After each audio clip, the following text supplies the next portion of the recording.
Hello, everybody, and welcome. This is the Apostate Prophet. How is everybody doing? As always, we're just on time. Thanks, everyone, and welcome to the greatest show the world has ever seen. And I have with me here a guest who happens to be 2% Jewish. 2.7%. Don't be underselling me, huh? Why you introduce me as 2%, AP?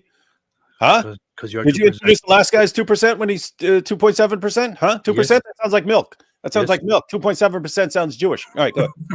Yes, that's why I introduced you like that. Why That you is why I stuttering? did this. Why are you stuttering? Why are you stuttering? Very interesting question. Wait a minute, let me see. I want to mess with your sound here. Automatically adjust mic volume. Can you speak now? Say hello. Check. You want me to adjust things on my end? Check. You're lower now. Wait. All right. Why stuttering? Okay, good. Got that. All right. Yes. How about no? I don't buy your Ella. So how are you doing, David? How about no? What are you? These soundboards are really a great investment. Yeah, they're pretty fun. Yeah, it's amazing. It's the best thing I've ever had. So a lot of stuff is going on today. Yesterday, the ground incursion, the ground operation by Israel was started into Gaza. The first sign that we saw was basically Israel turned off all kinds of telephone and internet access and things like that. Gaza went into a blackout, and then Israel went in. And Netanyahu said that this is the beginning of a long and difficult war. He said it's the beginning. Wait. Did he take Muhammad Hijab's advice into consideration? Because remember, Hijab said you should just invade and be men. So now they're doing it. Yeah. Okay, doing what Hijab said. So no more complaining, Hijab. Israel's doing exactly what you want. Be a They're man. invading on foot, going house to house, man to man, just like you wanted. Be a man. Be a man. And, the thing is, it's very dangerous to actually go into Gaza and have a fight there among residential buildings, because you often see the images of homes collapsed and this and that, and it looks like a regular place, but it is considered one of the most densely populated places in the world. And that's a nightmare. That is a nightmare to go into. Yeah, you can have snipers in various windows. People set booby traps all over the place. Yeah. So you go in, you check on something, the place blows up, and so on. So no, it's a nightmare, and that's why they tend to do plenty of bombing ahead of time. They also repeated and said, "We repeat one more time. Last warning: evacuate the north of Gaza immediately. Get out of there if you are not a combatant." And they went in. So I don't know. Ugly things are going to unfold. Ugly things are going to happen. And of course, everyone knows that Gaza is a terrible, terrible place in a horrible condition because of how Israel oppresses Gaza and all of that. Definitely. For example, I want to show here how terrible Gaza is. What's going on, Shababs? We're here about my favorite ornament in the whole city.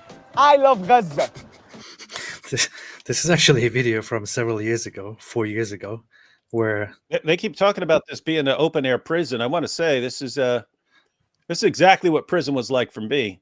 I mean, exactly. Just chilling on a beach, sitting on an I love prison sign. I love open air prison sign. Gaza open air prison. Like, this is a whole video, which is basically an advertisement with the Turkish state television to promote Gaza as a place to visit and as a wonderful, beautiful place, with a lot of stuff to do and life to enjoy, with a wonderful university to study, the beach that you can go to, and all kinds of things. It is pretty incredible that where you come Like, it has huge markets here with here to get your bling bling and look fresh.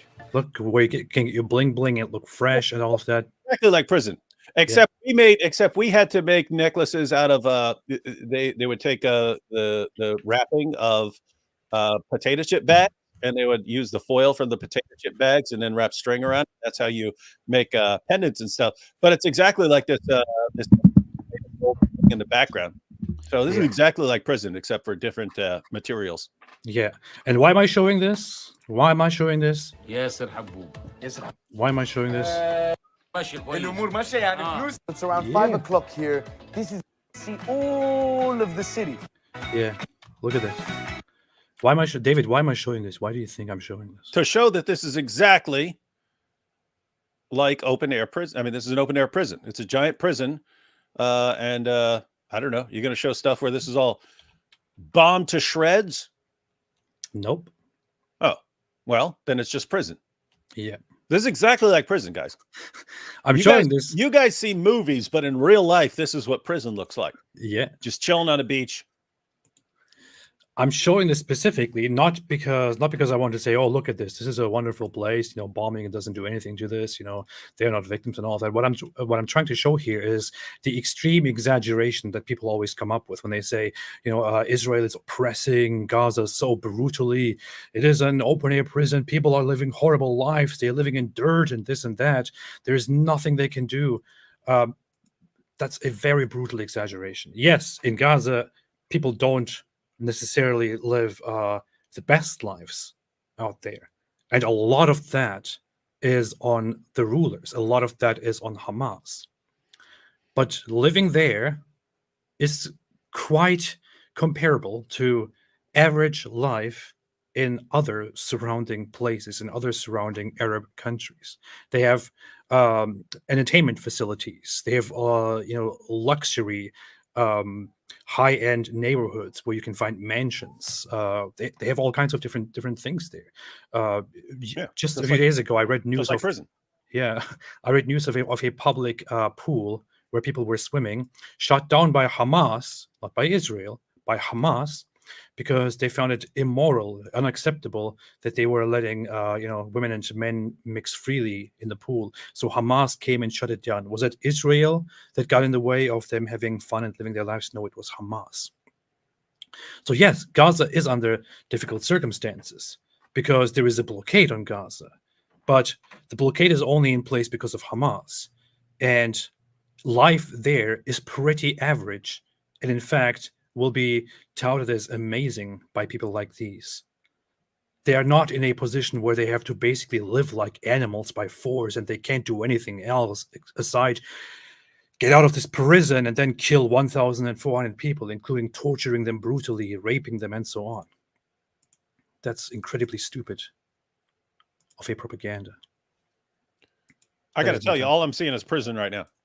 It is This basically is like giving me flashbacks of prison and jail. it is basically like prison. Yeah. Mhm. It's basically almost like prison.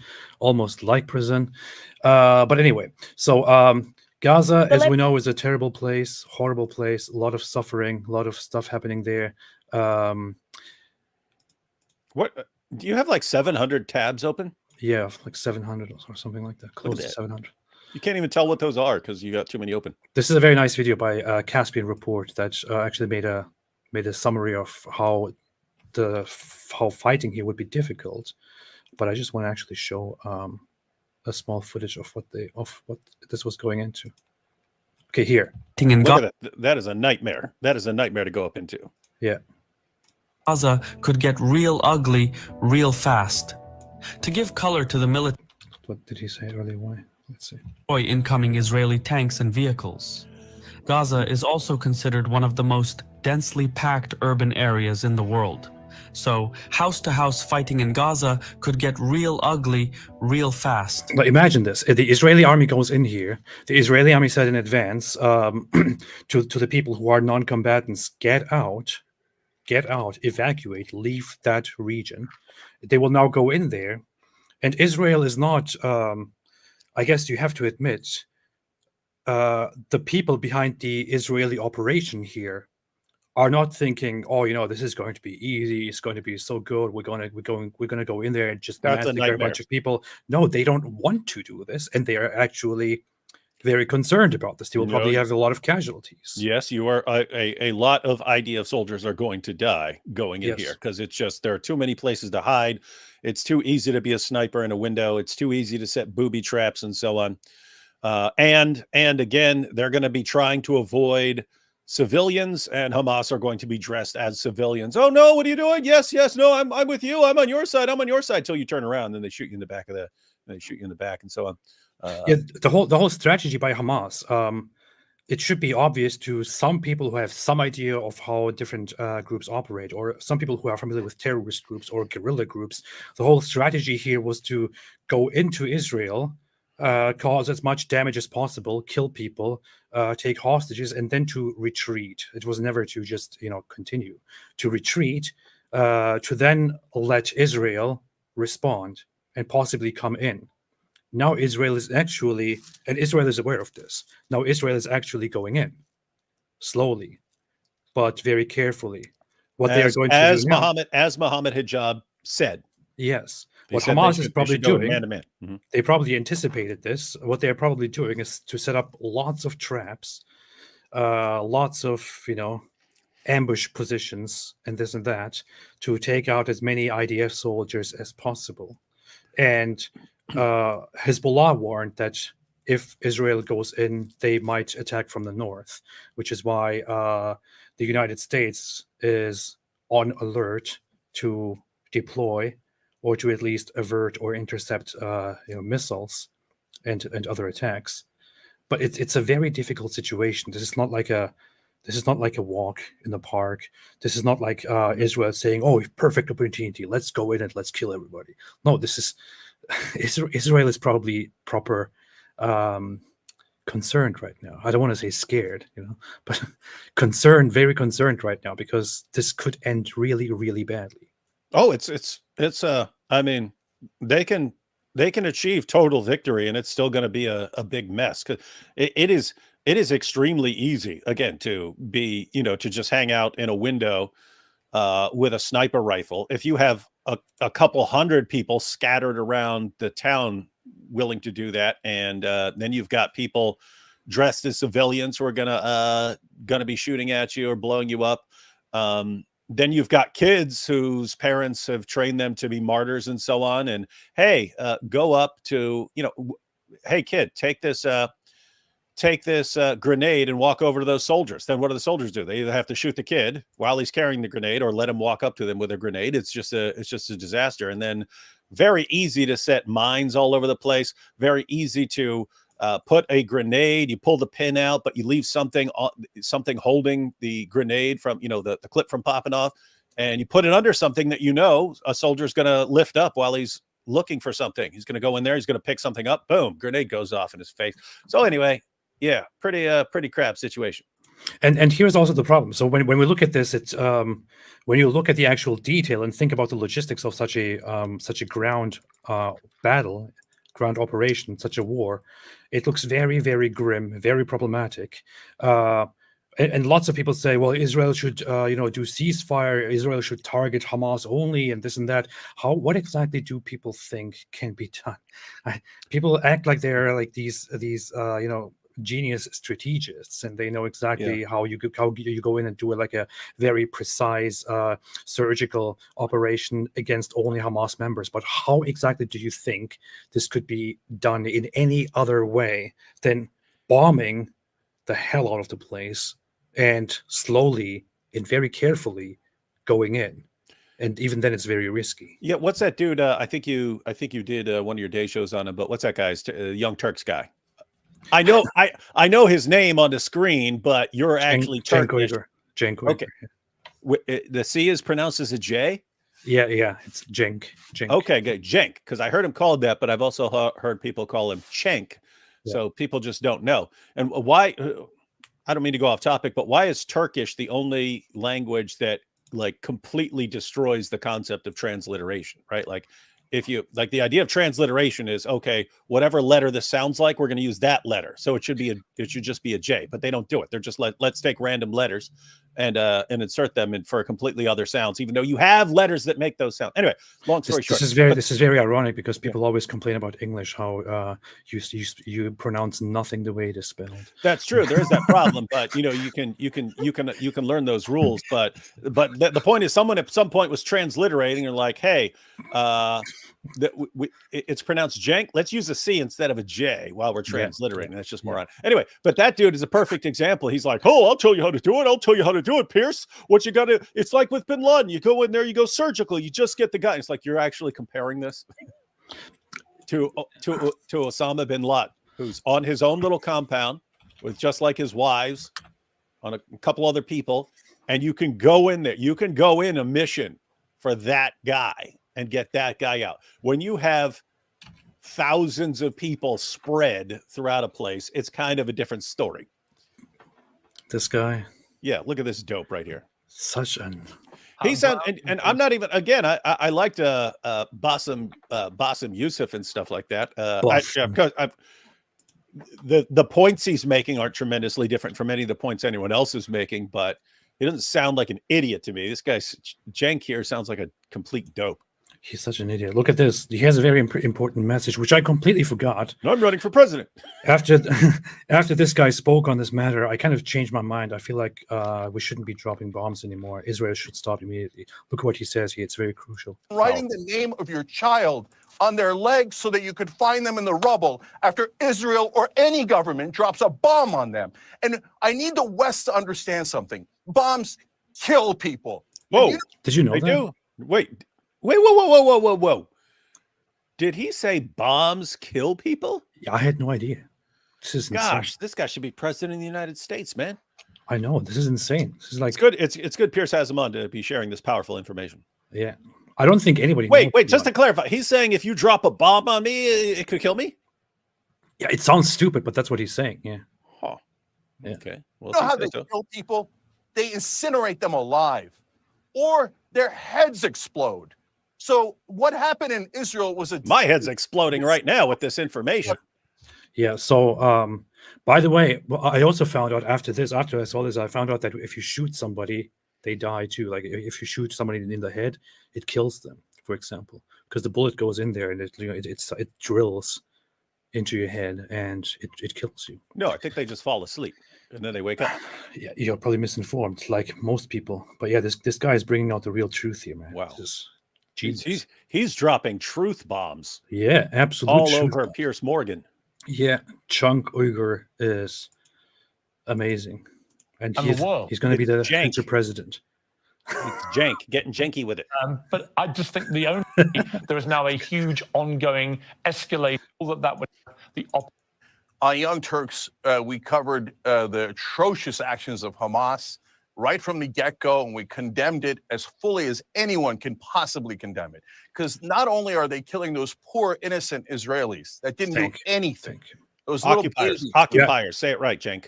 You have to be fair. At least he is one of the very few who actually voices the opposition and the disgust at the other side too.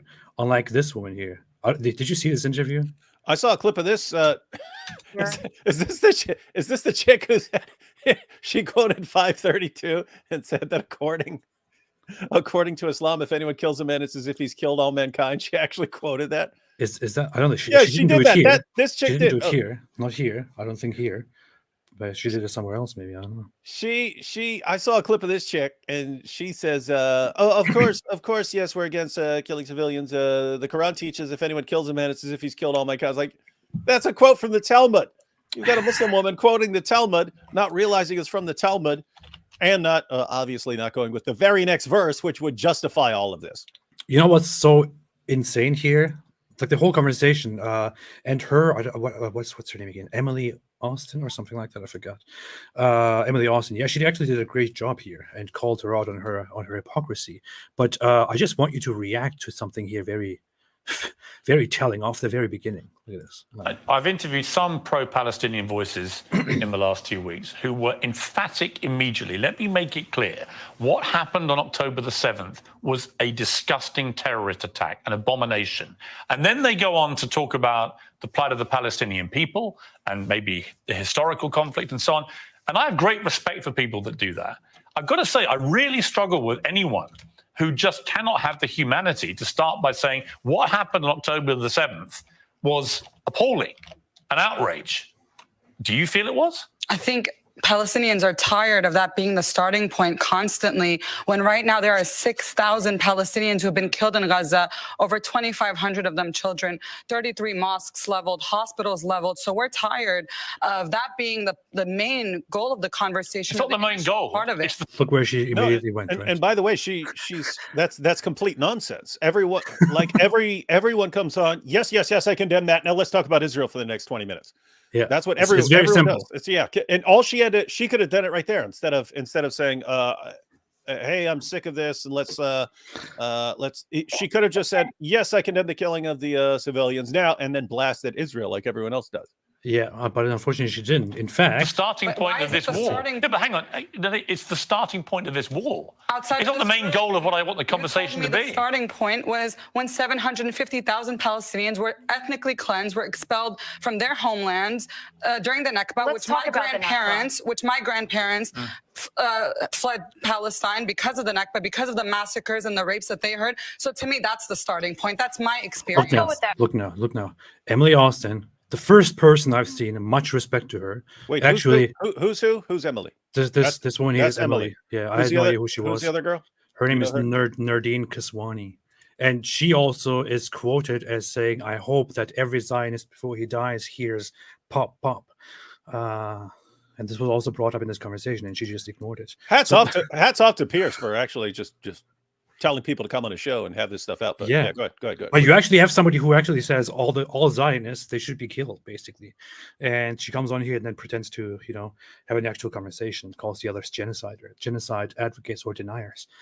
But look at this. With the Nakba, because the only Nakba is the part that people forget to address. 1948, after the partition plan, the Jewish state called in the Arabs to live prosperously and peacefully in the land. But what happened the very next day, not even 24 hours later, is the alleged Nakba, where the Arab leagues declared war on the Jewish state, that we just agreed to have our two-state solution. And what did they tell their people? Leave the state. Let us get the land back. Let's ethnically cleanse the Jewish people. And once we defeat them in this war, you will come back to the land. So the only Nakba was a catastrophe that you guys, the Arab leagues, waged a war that you could not win. And that is why, I'm sorry, your grandparents had to leave their home. That's completely ahistorical. I don't represent the Arab League. I'm Palestinian, and I'm speaking on behalf of the Palestinians. But why do you find it hard to just stop?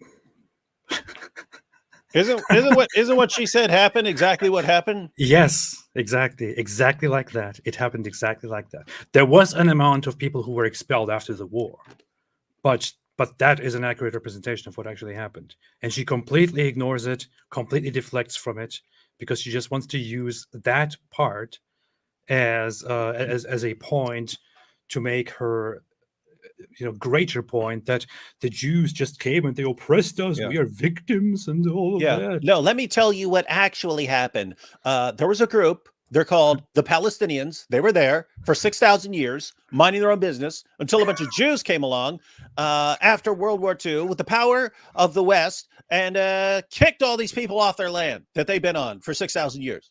Yeah, that's exactly what happened. Yep.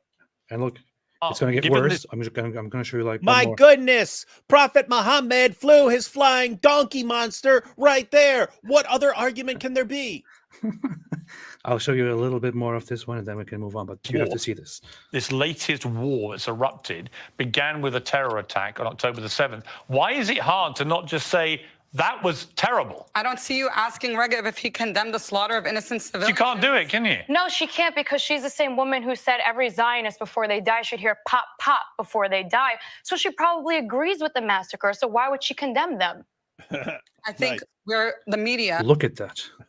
Did you see? Look, you would normally see a reaction here to this and an explanation or a denial or something. What she does instead is just to smirk while the other woman says this. Base. And then she just moves on.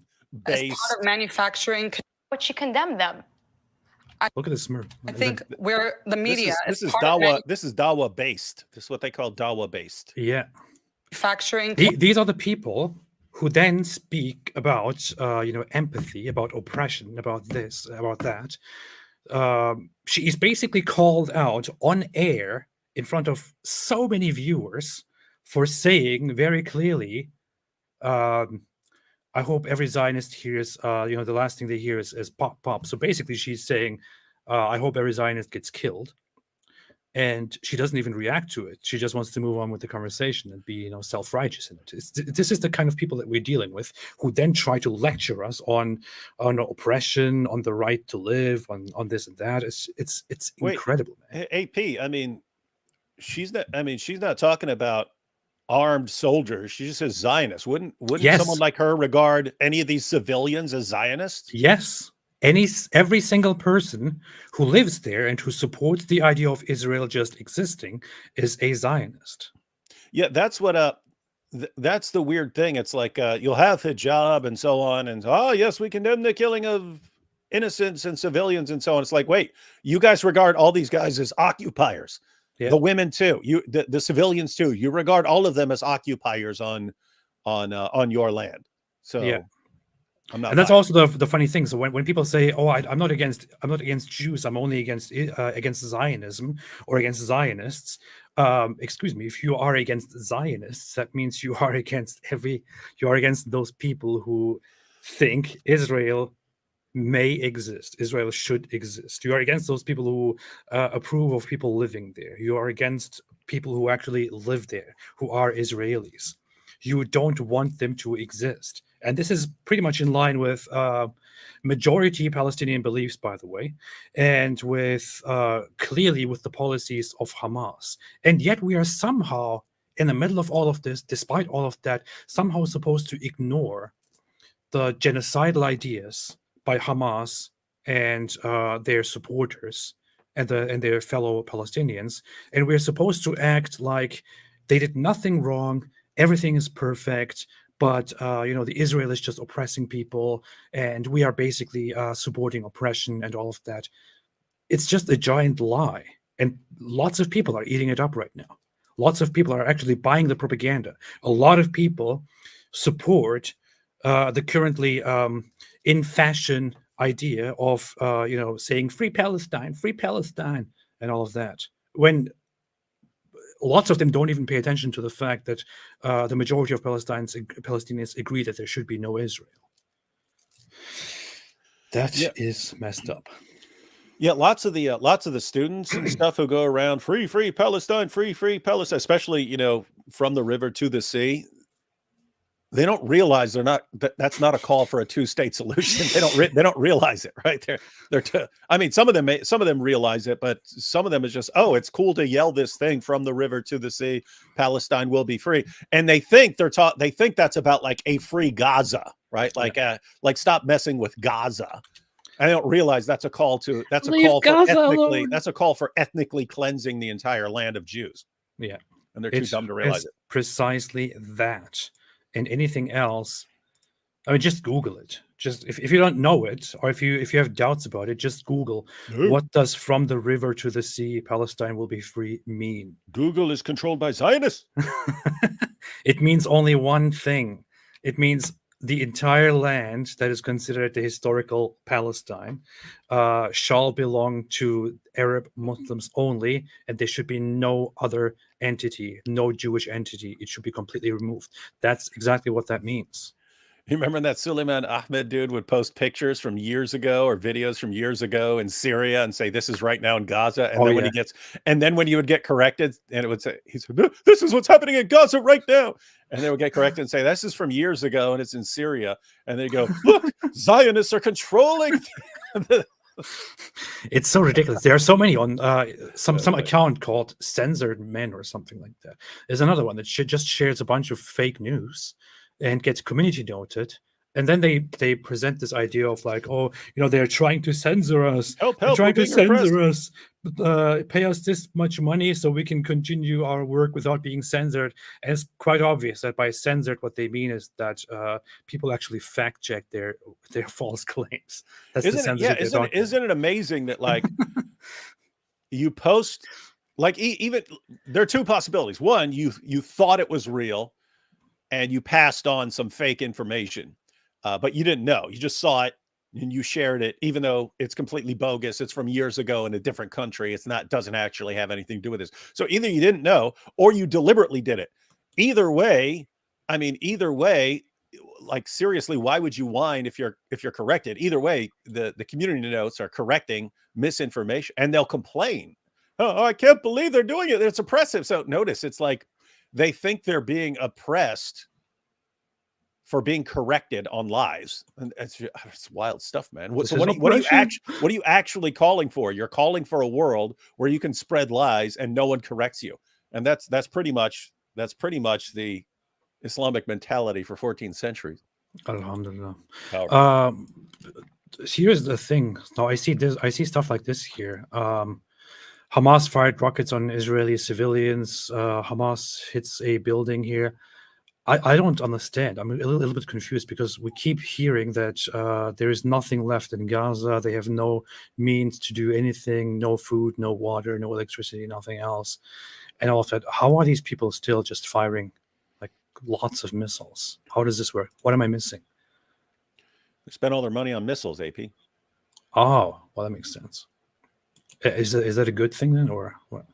I mean, it is impressive because, like, every time they fire a rocket, like Israel blows up the place wherever the rocket, flew from. But they're still just have endless rockets, man. Oh yeah, well that's good. That's fantastic. Yeah, if they had $1 for every rocket they have, they could like feed all of Palestine for the next million years. If they only had all those funds. Here's something I saw earlier. Did you see this? It says some Muslim commented, "We had sex with your children, and we are going to be majority in England. You can cry more," which is, I'm sure, just a specific incident that has nothing to do with the general sentiment. Not like we haven't heard anything like this before. But hey, this just came up. We talked about this yesterday. At least he's honest and admits that they're having sex with children. Yeah. Not all of them say that. Like Daniel Kikic only says that he would like to do that, but this guy actually says we have. Well, I mean, keep in mind, we don't know what some of these guys are doing with their second and third secret marriages and so on. Yeah, true. We talked about this guy yesterday, and I saw this, and I just this guy's funny. Who knows who this guy is? This guy is a legend. Who knows? Yeah, everyone loves this guy. Everyone loves this guy. He did one thing in this video, and then everyone loves him for it. It's awesome. Please, who is this guy? Mate, you wanted to get something in? Yes, please. I would like to say that there is a big problem in Islam. It's written in the Hadith, which all good Muslims believe in the Hadith. And it is written in the Hadith that Prophet Muhammad was 50 or 53 years old when he sexually penetrated Aisha. No, look, why are they screaming? What he just said is factually true, at least according to the Sunni sources. If you wanted to say anything, you say, well, there are some people who don't believe that or something like that. But notice he didn't even say like he's a pedophile or anything. He said he sexually penetrated her when he was in his 50s and she's 9. Yeah. Okay. Yeah. Which one of these people who are flipping out don't believe that? So notice once again, it's of course that's true, but how dare you say it?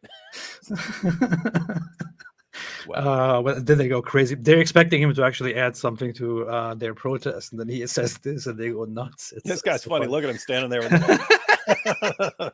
She was 9 years old. She was 9 years old.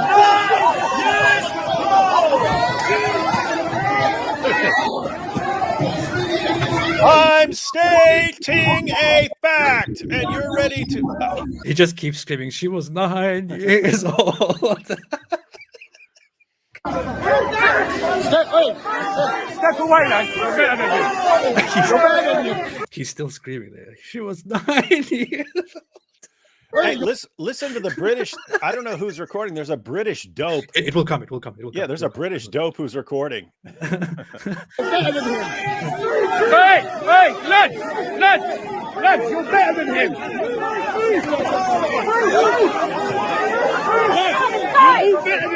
You're better than him. Leave him. Pardon? Disgusting stuff about Islam. Okay, I give you an opportunity to talk. If I don't answer the same Islamophobia, your religion.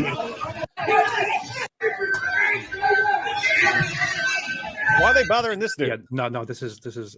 I think they're detaining him here to just get him out of there for his safety. You know, like That's called, and that, ladies and gentlemen, is what we in America call the heckler's veto. I wonder how this happens. The heckler's veto is you can actually control what people say. Yeah. Just by screaming the loudest and being the ones who are going to become violent. Yeah. And then the police will go after the person who's speaking. Yeah. And now, therefore, do you really have freedom of speech? Now comes your favorite part. That wasn't exactly a clever move, mate, was it? It was a very clever move. You really think so? It was the perfect move. You know, it's people like Everybody you. You know, it's people They like need you. to know. No. Aisha How old was Joseph? blind, How old was used- Joseph? Oh! Is he saying how old was Joseph? Yes. How old is Joseph? Listen to this dope. He's using the Dawa.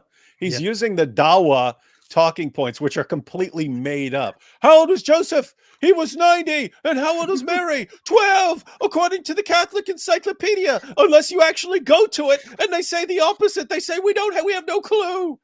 Oh my goodness.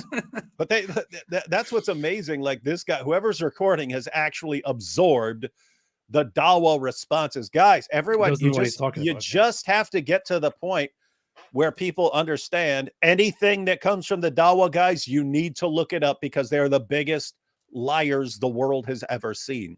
Yeah. If a Dawa guy says something, instantly it should be, show me the source. I'm not saying it's not true, but show me the source. You are such liars. I cannot take anything you say seriously without a source. But it's just amazing. The guts of this guy and the legendary behavior here of just, calling the people over, the whole crowd, and then just saying this. Muhammad was 50 years old, and when he penetrated Aisha, and she was 9 years old, and then being attacked by a whole mob, and he continues. He just keeps going. I don't know who this guy is, but this is hilarious. And it's legendary. It's like one of the best things I've seen in a while. That wasn't exactly a clever move, mate, was it? It was a very clever move. You really think so? It was the perfect You know, move. it's people like you. Everybody You know, it's people They like need you. to know. No. Aisha How old was Joseph? blind, How old was used- Joseph? Oh! How old was Joseph? It was the perfect move. This guy is hilarious, man. Yeah, he's pretty cool. This guy is amazing. Very, very cool. What else do we have? We also have something that happened right here in New York. Some language alert here because there are New Yorkers here. Ham Sunshine said 9 years old. Thank you for highlighting that. Why do you rip it off? Why do you rip it off? Why do you rip it off? Put it back. Why do you rip it off? Put it back. What? Show me what you're holding. Yeah, keep it on. No, what are you doing? You know where they are right now? Do you have any idea where they are right now? All right. I'm a veteran. I'm telling you. All right. Don't do it. I'm not fucking Jewish. Look, this guy. I'm not Jewish. I don't know if he is or not. Doesn't fucking matter. This is fucking the U.S. It's New York City. You don't have a fucking right to touch that shit. This is a free country. You can wave your Palestine flag and say death to the Jews or America, whatever you want. But we can put up fucking signs, okay? Then don't rip that down. You are doing something. You're offending us, motherfucker. Yeah, you are. When you throw that on the floor, you're littering the city. In a minute, I'm gonna litter the fucking floor with you. So move the fuck on. You have proof they're not kidnapped? No, so shut the fuck up. I know that's what you want. I'm dying to fucking put you in the hospital. Come on. This guy stopping somebody from ripping the kidnapped posters. And I find it funny how he says, this is a free country. You can wave your Palestine flag. You can say death to Jews, death to America. But don't do this. Yeah, what's crazy is, there are guys just like this all over Brooklyn. I mean, guys who are like the guy right here on the camera. There are guys like this all over Brooklyn. So yeah, but notice how quickly the other guy just totally punked out. Started looking pretty soft all of a sudden. Yeah. Pretty bad. Pretty bad. All right. That's what's been going on. For those who no, that was in Queens. That's in Queens. The guy seems more Brooklynish, but Friday morning in Forest Hills, Queens. Quickly want to point out here for those who say, oh, you're just taking Israel's side here. Hamas would make peace if you gave him peace and all of that. Here is Hamas's charter from 2017. And I really want some people to come on here maybe in the next days to have discussions with me or with you or with us on here to tell us how exactly they think Hamas was not going to cause this fight eventually. But here is the Hamas charter from 2017, where it says Hamas believes that no part of the land of Palestine shall be compromised or conceded, irrespective of the causes, the circumstances, and the pressures. And no matter how long the occupation lasts, Hamas rejects any alternative to the full and complete liberation of Palestine from the river to the sea. However, without compromising its rejection of the Zionist entity and without relinquishing any Palestinian rights, Hamas considers the establishment of a fully sovereign and independent Palestinian state with Jerusalem as its capital along the lines of 4th of June 1967, with the return of the refugees and the displaced to their homes from which they were expelled to be a formula of national consensus. So what this is basically saying here is, oh yeah. We would totally go for an independent Palestinian state based on the 4th of June 1967 borders. We would then be neighbors. It would be Palestine and the Zionist entity, which we will, by the way, never recognize. However, even in that case, we will never give up our claim to all of the land, and we will never stop trying to kick out Israel and remove them all by force in the end. That is what this here is saying. This is official Hamas policy. And some people really think they can jump into the discussion and say, oh, no. Hamas is just resisting oppression. If Israel stopped, they would also stop. No. Yeah, and think about it. If you had a group that had these kind of views, but they didn't actually have political power and tons of rockets and flying contraptions and so on. In other words, if you had a group like this with some that really wants a bloodbath and they want to go exterminate some people, but they don't have the ability to do it, you say, okay, who really cares about these guys? If you have these guys and they get voted into power and they have tunnels that go into your country and they can just fly over there and start massacring people, then you get to the point where you say, whatever else happens, we have to crush these guys. We have to crush these guys. And that's the mentality of Israel right now. Whatever else happens, we have to crush these guys. And they say, oh, okay, you're coming to crush these guys, but they're hiding behind civilians, so you're killing civilians and so on. And okay, we have to crush these guys. Whatever else happens, we have to crush these guys. That's where that son of Hamas comes in. He's actually good at breaking this down. He's like lecturing all the Western college students and stuff. He's like, we don't care what you say. We don't care what you say. We're going after Hamas and we're going to get them. That's it. We do. You can whine all you want. You can wave it. You can wave any flag you want. We're going to go in there and we're going to crush Hamas. So that's the situation. That is the situation indeed. And why? Because it's not just that they have some really, really dangerous ideas. They actually have the power and the capability and the funding and the supplies to kill tons of people for their project. So they're just groups that have to be crushed. Alhamdulillah. And I will get to our great guy, son of Hamas, in a second. But before that, I quickly want to address this one here, where that's funny. He's kind of looking like Snake Plissken there. Oh, you don't even know who Snake Plissken. We talked about him the other day. Huh? I have no idea. Snake Plissken, it's a dystopic future movie. They turned all of New York City into a prison, but then like the president of the United States gets shot down over in a helicopter of it. So the president of the United States is trapped in a big open air prison which is New York City. And so they send in Snake Plissken, which is Kurt Russell with an eye patch and long hair to rescue the president of the United States. So he has to go in there for this surgical operation. Sounds like the worst thing I've ever heard in my life. It's pretty much the greatest thing you've never heard of. First off, so there were today mass protests. The numbers were estimated somewhere between 50,000 and 100,000 in London, and lots of protests around the world. In Istanbul, there was a protest which was called the Great Palestine Protest or something like that, where Erdogan said some really, really messed up words, to which I will come in a second as well. But in London, quite some interesting stuff happened here, where this guy is showing this flag. David, what does this flag look like to you? Something about peace and tolerance and love. Exactly. So this is indeed a a flag of peace and tolerance and love. It has the Shahada on it. It is a black flag that has the Shahada on it. So the statement that you believe in Allah only and that Muhammad is the messenger of Allah. But just because it has the Shahada on it, just because it has a statement of faith on it, that doesn't mean it is just a flag to signify that you are a Muslim. Why would there be a flag for that? It's actually known as the jihadist flag. It is used by Al Qaeda as their actual flag, where they have a black banner. The first known flag was the previous one seen behind Bin Laden. This is used by Al Qaeda, by many branches of them, by terrorist organizations around the world. ISIS used a different one that kind of looks like a Stone Age version of that. Different organizations use different things, but this is recognized as a flag for Islamic jihad, to represent a caliphate, to represent Islam as a political force. And it's also based on a whole on a hadith where Muhammad said that people with a black flag will emerge and you should follow them.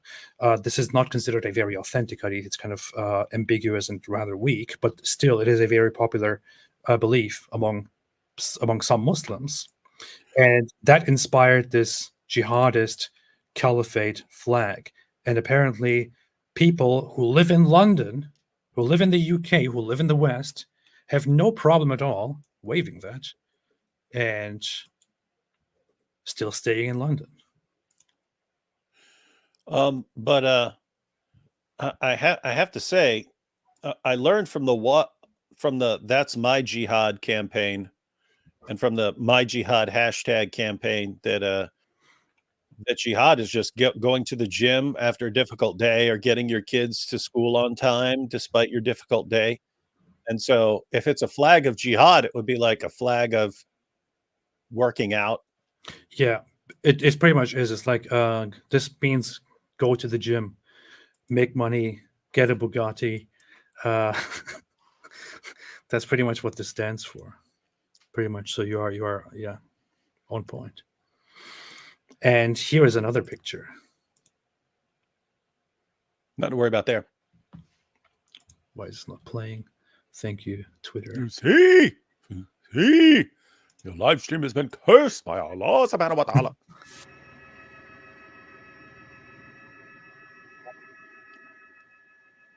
This is London. London is marching here, waving all kinds of flags. Among them, you see Islamist flags, but also communist flags. Very funny. I saw a photo earlier which said Socialist Union something something, marching together alongside the Islamists. If you let them rule in a free country, they would just murder each other. But somehow here they think, oh yeah, we support each other. We support each other's right to exist freely and then to murder each other. This disgusts me. Yeah, I spent the past 20 years telling people exactly what Islam teaches, and now that I get to spend the next 20 years saying I told you so. London Bridge is falling down. Why did this happen? Why did nobody warn the people in the West? I warned them that this would happen. I did. I warned them. Why did nobody say anything? David? I did. Why did nobody ever? Robert Spencer did. This? Okay, but why did nobody ever say anything about this? Why did nobody ever say that if you continue with this whole tolerance, open arms, stop Islamophobia, and so on policy, you would end up with massive groups of people coming here and abusing all kinds of rights and waving Islamist signs, supporting Islamist groups, falling for Islamist propaganda, and standing against the West, which embraces them, with terrorist organizations. Why did nobody ever say anything about this? Because no one could have foreseen such a thing. Exactly. Nobody could have foreseen that. Nobody would know. Nobody could have known. No one has an IQ above 30. And Nobody. therefore, no one could have predicted this. No one knows what it's like. No one has the ability to spend 5 minutes looking at the Muslim sources to see what it calls for. And what does that mean? We have to make more time for people. We have to give people more time. That's what it means. But hey, here's your favorite guy, since you want to look at him. This dude's funny. This guy does he look like he's in a bunker or something? Yeah. Looks like he's in a very interesting place here. But he says a message to anti-Israel activists in the West. I'm losing my patience. I'm not playing with you anymore. I'm not playing with you. This guy, I talked about him. Do these glasses look like they're joking? Do these look like they're joking? Huh? Why would I be wearing this if I was playing with you? I talked about this guy plenty in the last few live streams, but he's basically he is the son of a Hamas co-founder. He's a former Hamas member, so he was part of Hamas and part of their operations. And along all of that, he became an informant and a spy for the Israeli security agency Shin Bet, where he provided them with crucial information and, according to their statements, saved the lives of so many people who don't even know that they owe their lives to him. This guy was tipping them off about what Hamas was doing. Yeah, he was rolling. He was operating with the highest, ranking guys in the operations, and he was telling them, okay, you have to pick me up somehow. I have to inform you. And they would do things like raiding and arresting several people, including him, to then just pull him to the side and let him give them all the newest information, all the stuff that is going on. This guy is an actual hero. This is a hero to me. And he seems to know how to speak effectively. Yeah, let's see what he has to stupid say. People. Let's see what he has to say. He has glasses on, so that's already a plus here. Let's see. There are a bunch of movements coming forward in the West, angry in the streets, protesting. Some call themselves pro-Palestine. Some call themselves free Palestine. Others say end occupation. What occupation are you talking about? Do you mean end Israel and give Hamas what they want? Give Hamas weaponry, territory, soldiers, army, so they can mess more with the global security? Are you totally blind? How can't you see the things in common between the West and Israel? And how can't you see the violence and the brutality of Hamas movement? Or it's your hatred? You have nothing to do with Palestine. You're just projecting hatred and inflicting emotional pain on the Jewish people as they mourn a modern-day Holocaust? Do you think this is how you help Palestine? There is no such a thing as Palestine. Palestine what? Yasser Arafat Palestine, PLO Palestine, PA Palestine, Hamas Palestine, Islamic Jihad Palestine. What Palestine are you protesting for? You have no idea what you're talking about. I am being emotional. I have the fucking right to be emotional because I speak on behalf of the children. As a Palestinian child, as a child of the land, I qualify to talk about the subject. But you have no idea what you're talking about. You've never been there. You did not live the pain of that land. So what are you protesting against or about? What is your problem? Let me be clear. I didn't want to pause because I feel like I have nothing to add. This guy's just communicating it very clearly. Yeah, and he's really hitting the point. Like you idiots on college campuses running around with your from the river to the sea nonsense. What do you actually support? Do you want Hamas to take over? You want Hamas to take over Israel? That's what you want? Are you kidding me? Do you think they'd be happy with that? And then all your problems go away? Is that what you think? If Hamas wins and takes over that place, you think everything's going to be good? Are you insane? Are you morons? Oh, well, let's just let ISIS take over everything too. Then just give ISIS everything they want, and then we'll give Hamas everything over here and ISIS everything over there, and then all the problems be solved. We're so smart. I'm 18 years old. Like, you sound like can you imagine what these idiots sound like to him? I know. It's like he knows them. He knows what they want. He knows what kind of people they're dealing with here. And so he said, guys, you do not want these guys taking over or winning anything. You can't give these guys an inch. And then the entire world, yay, Hamas, yay, let's support Hamas. Moron. You know what's messed up? There are reports, and once I have the actual picture in front of me, I will go into it more deeply. But this is extremely disturbing.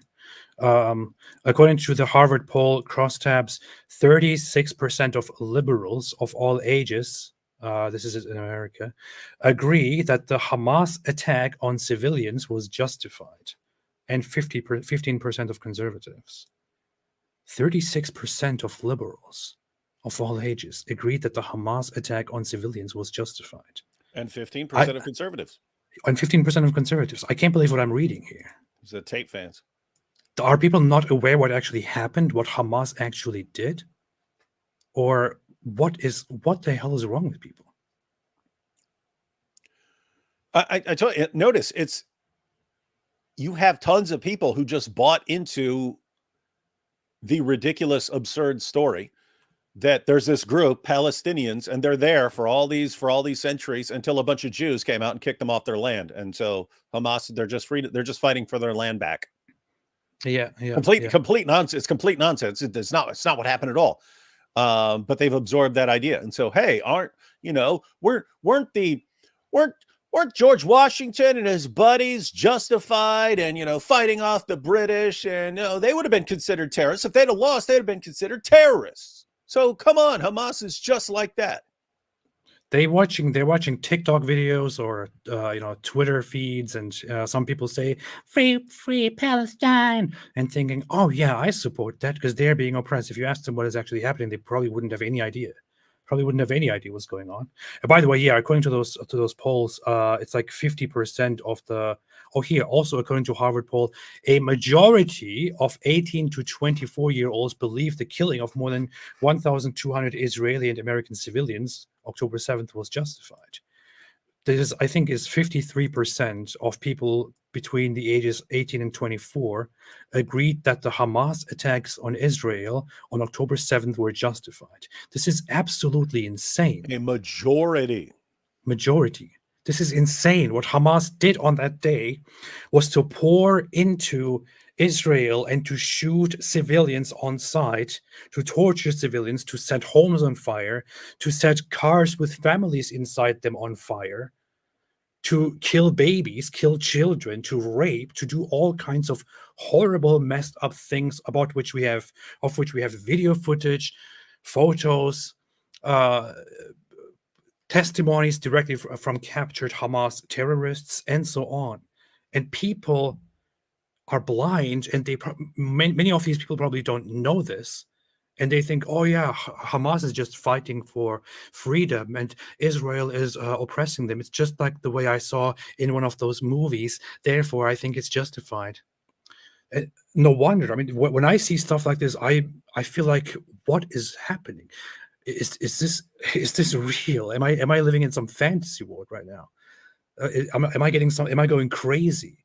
If I'm reacting like this, I can't imagine how that guy, Mossab Hassan Youssef, who was there and who is the son of a Hamas co-founder, I can't imagine how he feels about this sickness of people so ignorantly and stupidly and hatefully supporting the terrorists and siding against Israel. This is insane to me. And here is one more point from this article. It says, Palestinian Authority gets 17% support, and Hamas has a 14% positive rating, which is to say 14% of your neighbors have taken the side of a medieval religious cult that's vicious enough to cut Jewish babies out of mothers before beheading them. If 14% of Americans supported ISIS or Al-Qaeda or the Nazi Party, we would probably be concerned. This is what we're dealing with. Clear. This war will go the way we want it to go. Your opinion doesn't matter. No one cares. Even if you were a majority, He smiled don't he smiled when he said that. No one cares. You stupid 18-year-old college moron.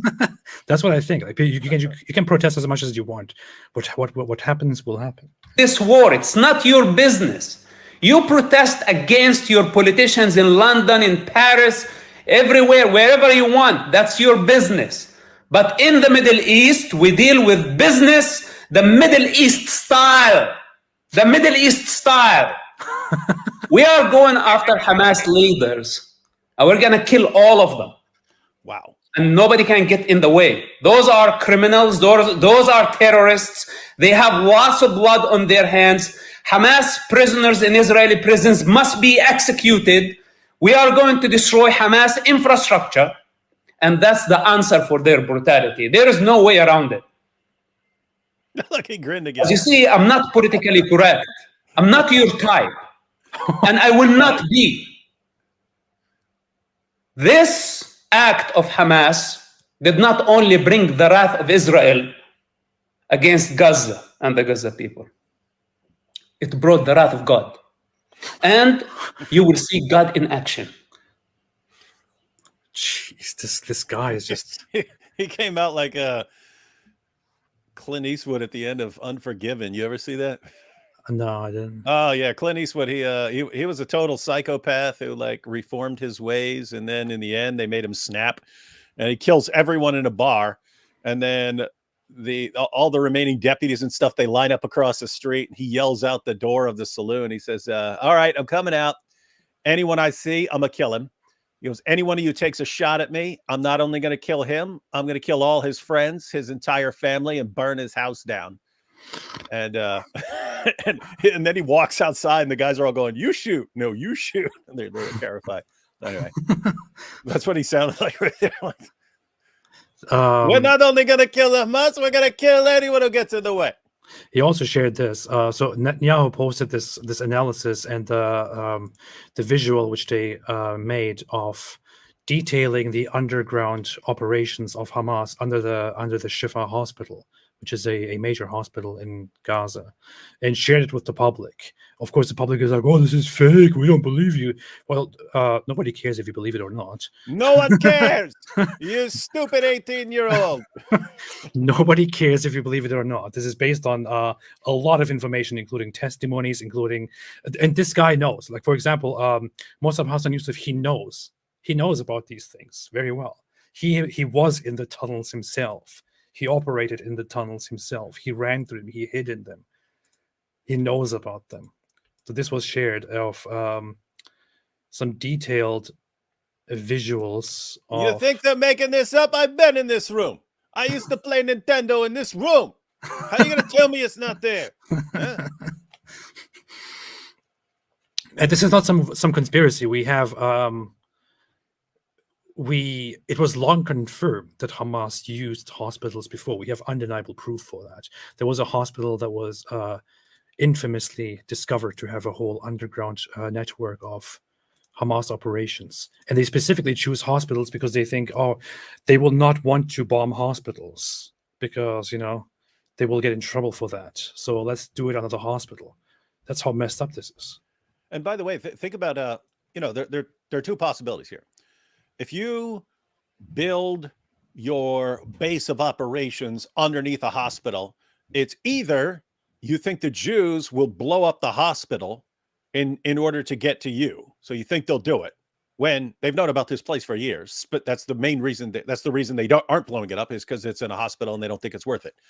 But no, two possibilities. Either you think you think Israel is violent enough to actually blow up a hospital to get to your base, in which case you're doing it on purpose to get a hospital destroyed and get a bunch of innocent civilians killed, or you're hiding under there because you think it's a safe place because you don't think they'll do it, in which case you don't believe that they want to kill civilians and things like that. So which is it? Either Hamas they believe that Israel do it, in which case they're deliberately trying to get all these civilians killed, or they're hiding under there because they believe that Israel won't risk killing that many civilians, and so they think they're safe down there. Either way, Hamas is garbage. By the way, David said safe place, not to be confused with safe space on Western campuses. No, they're exactly the same. Yeah, that's good. Erdogan, I think, chose a career in comedy. Yesterday, he said that we as a Turkish nation are the only people on earth who have not committed racism throughout history. Hey, hang on. So is that C there? A J? Is that Recep? Yes. Oh my goodness! Recep, You've explained this. You've explained this to me before. I can't absorb it. So yeah, C is there are J. two C's in Turkish. One is the regular C, that's J, and then there is another one with a little thing at the bottom that's Ch. That's how it works. Oh, that's why people call him Cenk sometimes, and it's Cenk. So you're saying people are This is so stupid. Yeah. But he said the Turkish people are the only people who are never racist, who have never committed acts of racism. That's true. And that is, of course, very much on point. Like, for example, the Armenian genocide, I don't know, the treatment of other populations, the constant hate toward Greek people, the oppression of Kurdish people over the century. That's, of course, that's not racism. That's just that's just love. That's anti-racism. Anti-racism. This is funny. Mossab Hassan Yusuf said, "Hey Jackson Hinkle, your truth is worth less than your $3 subscription." And Jackson Hinkle is this guy who spreads all the nonsense. I keep seeing his name pop up. I don't know who he is. Like this guy, he did not talk about Palestine, Israel a single time before October 7th. But he's John Wick, though. Yeah, on October 7th, he started making posts opposing, of course, as always, the Western narrative. And since then, before October 7th, he had less than 1 million subscribers. Within the last weeks, he got over 1 million new followers on Twitter just by posting random garbage, mostly fake news on Twitter. Isn't that exactly what Jordan Peterson said people will do to use this opportunity to their advantage? Yes. And he started doing that. He just started posting random things. Anyone could do that. Fake news, out of context things, stuff from like 5 years ago from Syria saying this is how people are living right now in Gaza and things like that. It's just, and he makes money with this and asks for subscriptions, like people to subscribe to my X Premium for $3 to help me expose the Zionist war lies. This guy's funny. Yeah. And you might say $3 is not much, but if 1,000 people subscribe and pay $3 each, that's 3,000 for. You should make a fake pro Hamas account and just say, hey, all you super smart and very wise 18, 19-year-old college students, if you really want to help me free Palestine from the river to the sea, send me $3 and I will personally wipe Israel off the map. You'd be a millionaire, man. This just makes me angry. Look at this post. 7 hours ago, Hamas is not guilty of the atrocities on October 7th. During Hamas invasion, Israel killed civilians with tanks, killed civilians in crossfires, killed civilians in airstrikes. There is no proof at all that the IDF was involved in the killings of their own civilians. This is complete nonsense. Plus, we have directly documented, observed proof that Hamas did precisely that. They they're targeted civilians, and they're recording it all on GoPro. Yes, they're recording all this stuff. This guy's just posting this stuff and then using the emojis to increase the reach of it, just to then get 500,000 views, 19,000 likes, and so on. So this guy is just milking the situation as much as possible right now, and posting about something he doesn't even care about, just to make money and muddying the entire conversation. And this is the stuff that we're dealing with. It's called the Dark Tetrad, eh? Yeah. I mean, I don't want to. If you want to see Hamas actually doing things directly to civilians, search on YouTube. Graphic footage of Hamas massacres. No, it's all Hollywood, because Israel runs Hollywood, and Hollywood did this. Hollywood. It's all staged. They're actors. Hollywood. Hollywood. Hollywood. Hollywood dollar. Yeah. I'm losing my patience. What is this? Here's another one. A message to Hamas. A message to Hamas. Look, all the shirts are the same style, but different colors. That's funny. They are. They are. Yeah. He had another one that was white one. You never cared for the Palestinian people. Instead, you hijacked their cause and their struggle.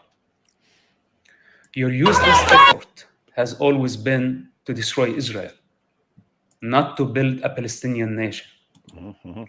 Your fight was always driven by revenge, not justice. Yes. Correct. You risked the lives of defenseless civilians who entrusted you to govern them, not to use them as human shields. Yes. You lived in luxury while the refugees of Gaza starved. Yep. You valued your ideals more than you valued human life. Yes. And now I'm coming for you. You governed Gazans by fear and intimidation. No more. You cultivated wealth as Gazans drowned in poverty and despair. Yes. Finally, you gambled with children's blood. Hence, you will certainly be defeated, buried along with your delusions in the tunnels you yourselves have dug. You believe these aviators or not? This guy is just, I don't know. I don't even need to talk. I can just put this guy on here and just let him talk. Let him say this guy should just be talking like 24/7. Yeah, he should be. He should be. Absolutely. And anyone who ever disagrees with him, he should just say, they're racist against me. Yeah. I can now imagine some idiot in the West go like, "Oh my God, what is he talking about? This is so racist! Free Palestine! Free Palestine!" I'm not surprised by Hamas brutality, but I was surprised by the scale of their attack. Not to this degree. Me too. Out entire communities. Messing with a nuclear power, the most powerful country in the region, a country with a great trauma from the past, with a memory of a Holocaust and all the Nazis did in the past century. They opened the gates of hell on the Palestinian people. This is how irresponsible this group people are. That they are willing to actually sacrifice many Palestinian children, the entire Palestinian people, and use them as a fuel to just achieve their ideological agendas, their religious agendas. They are careless. They don't care for the human life. We have to separate between what's so-called Palestinian cause and Hamas cause. Hamas cause is a sick one. It's coming from the pit of hell. And they need to be removed from power. Yes. This is my message. As an Hamas member, as a son of one of Hamas founders, that enough of this. If we don't stop them now, the next war is going to be deadlier. And only God knows what will happen next if Hamas is not finished as soon as possible. This is a very important point, the one that he says. It's actually quite simple, but it's extremely important, which is people find it very simple right now to go out there and say, look, people are dying, therefore ceasefire. People are dying, therefore, stop the fighting. Okay, what exactly do people think will happen when the fighting ceases? what exactly do they think will happen within the next years, in a few years, after Israel says, "Oh, you know what, guys? Okay, you idiots over there protesting in London, we listened to you. We will now stop the bombing." What do they think will happen in a few years? People will. I'm guessing. Here's my prediction. People will keep sending Hamas piles and piles of money and weapons until they completely replenish their stockpiles, come up with all sorts of innovative ways to get over and through and under that fence, build even more tunnels, get better rockets, get more jihadis. And so that's what you're saying. Hey, guys, stop. Just stop. Let them regroup, rebuild, and use their endless trunks of money to attack you again. Yeah, it's over. There is no such thing anymore. It would be very stupid of Israel right now to listen to those naive calls and to say, "Oh, you know what, guys, you are right. You're right. We'll just stop this now. Ceasefire. We'll stop this. We'll go home." It would be very stupid because this would be basically victory. They would be giving Hamas victory. Hamas caused chaos and they escaped and got away with it. That will be the result of this. They got away with it. Now they can regroup, gather their resources, and prepare for the next attack. And as far as we know, the conflict, from the history of the conflict, you can tell, it's very clear, they will find the next excuse. I'm not surprised by. They will find the next excuse to then again inflict terror upon the Israeli population. It will come again. Even if Israel doesn't do a single thing over the next years, they will find some excuse to again inflict some kind of terror, because their ultimate goal is to remove Israel. There is simply no other way, and I think it's already over. It's already done. They won't listen to these naive people around the world. Israel is going in, and I'm sure they will not stop until this operation is finished successfully and Hamas is gone. And notice we've said over and over and over again, we understand it is messed up to be dropping bombs and so on, where you've got these, you've got women and kids. We understand this is a horrible situation. We get that. Yes. What are you suggesting that Israel should be doing instead? So you have all the people who are just saying, no, ceasefire. Just, hey, they did some damage. You dropped some bombs on them. Now ceasefire. Just ceasefire. In fact, there were people calling for ceasefire before Israel did anything in response. Yeah. Ceasefire. Yeah, they killed a ton of your people, men, women, and children. But ceasefire. All right. So you got those people. So that's moronic. That's moronic because notice, if you go with ceasefire, Israel just stops and makes sure its fences are stronger this time. All Hamas is going to do is rebuild and come back bigger and better next time. So you got people saying that, and then you've got like Mohammed Ejab and Cenk saying, just do it with surgical precision. And again, Cenk said, look, you went and got Osama bin Laden. Just do it like that. Do it like that with Hamas. It's like you live in a freaking fantasy land. So notice the point is, the entire time we've been saying, okay, yes, this is messed up. What's happening? This is a messed up situation. What should Israel be doing differently that would be more effective and not messed up? I don't know. Just make peace. I don't know. Just make peace. That's the point. It's with you. You have no actual alternative that would be remote, that wouldn't end in a complete disaster. But just make peace. Yeah, do that. Peace. Yeah.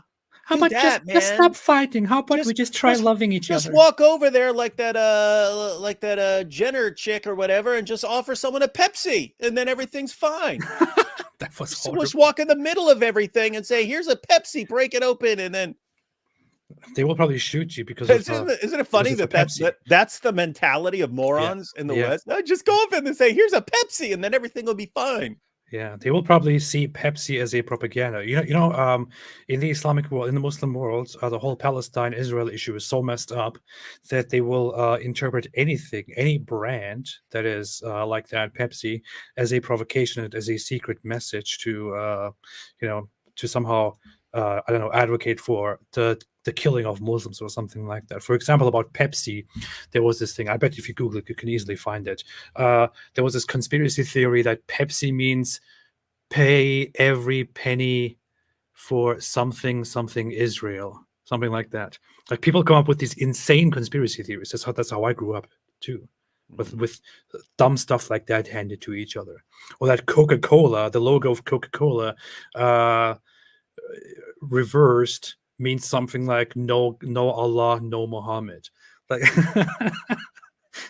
that's the kind of idiotic stuff that I. That's why you always. That's why you're always say. drinking Coke. That's why I always see you drinking Coke. Yes, that's why I have. Oh, you see it, ladies and gentlemen. Yeah, the conspiracy is real.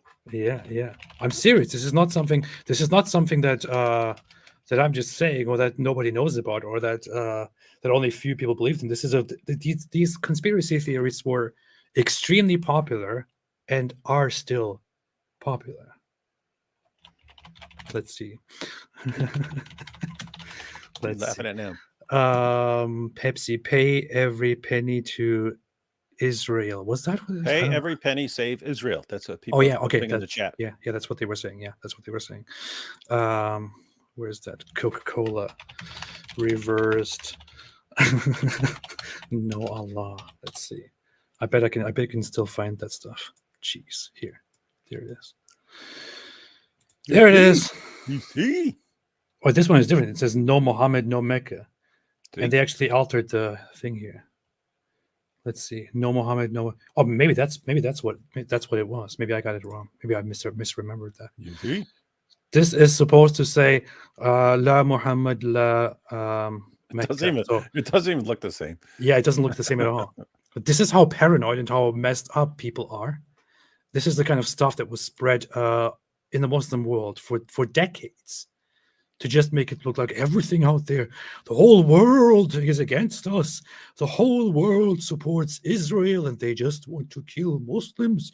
We have to prepare. Nobody is our friend. They are all our enemies. They are just waiting for us to weaken so they can destroy us all. Like, dumb stuff like this goes around the entire time. How can you possibly reason with these people?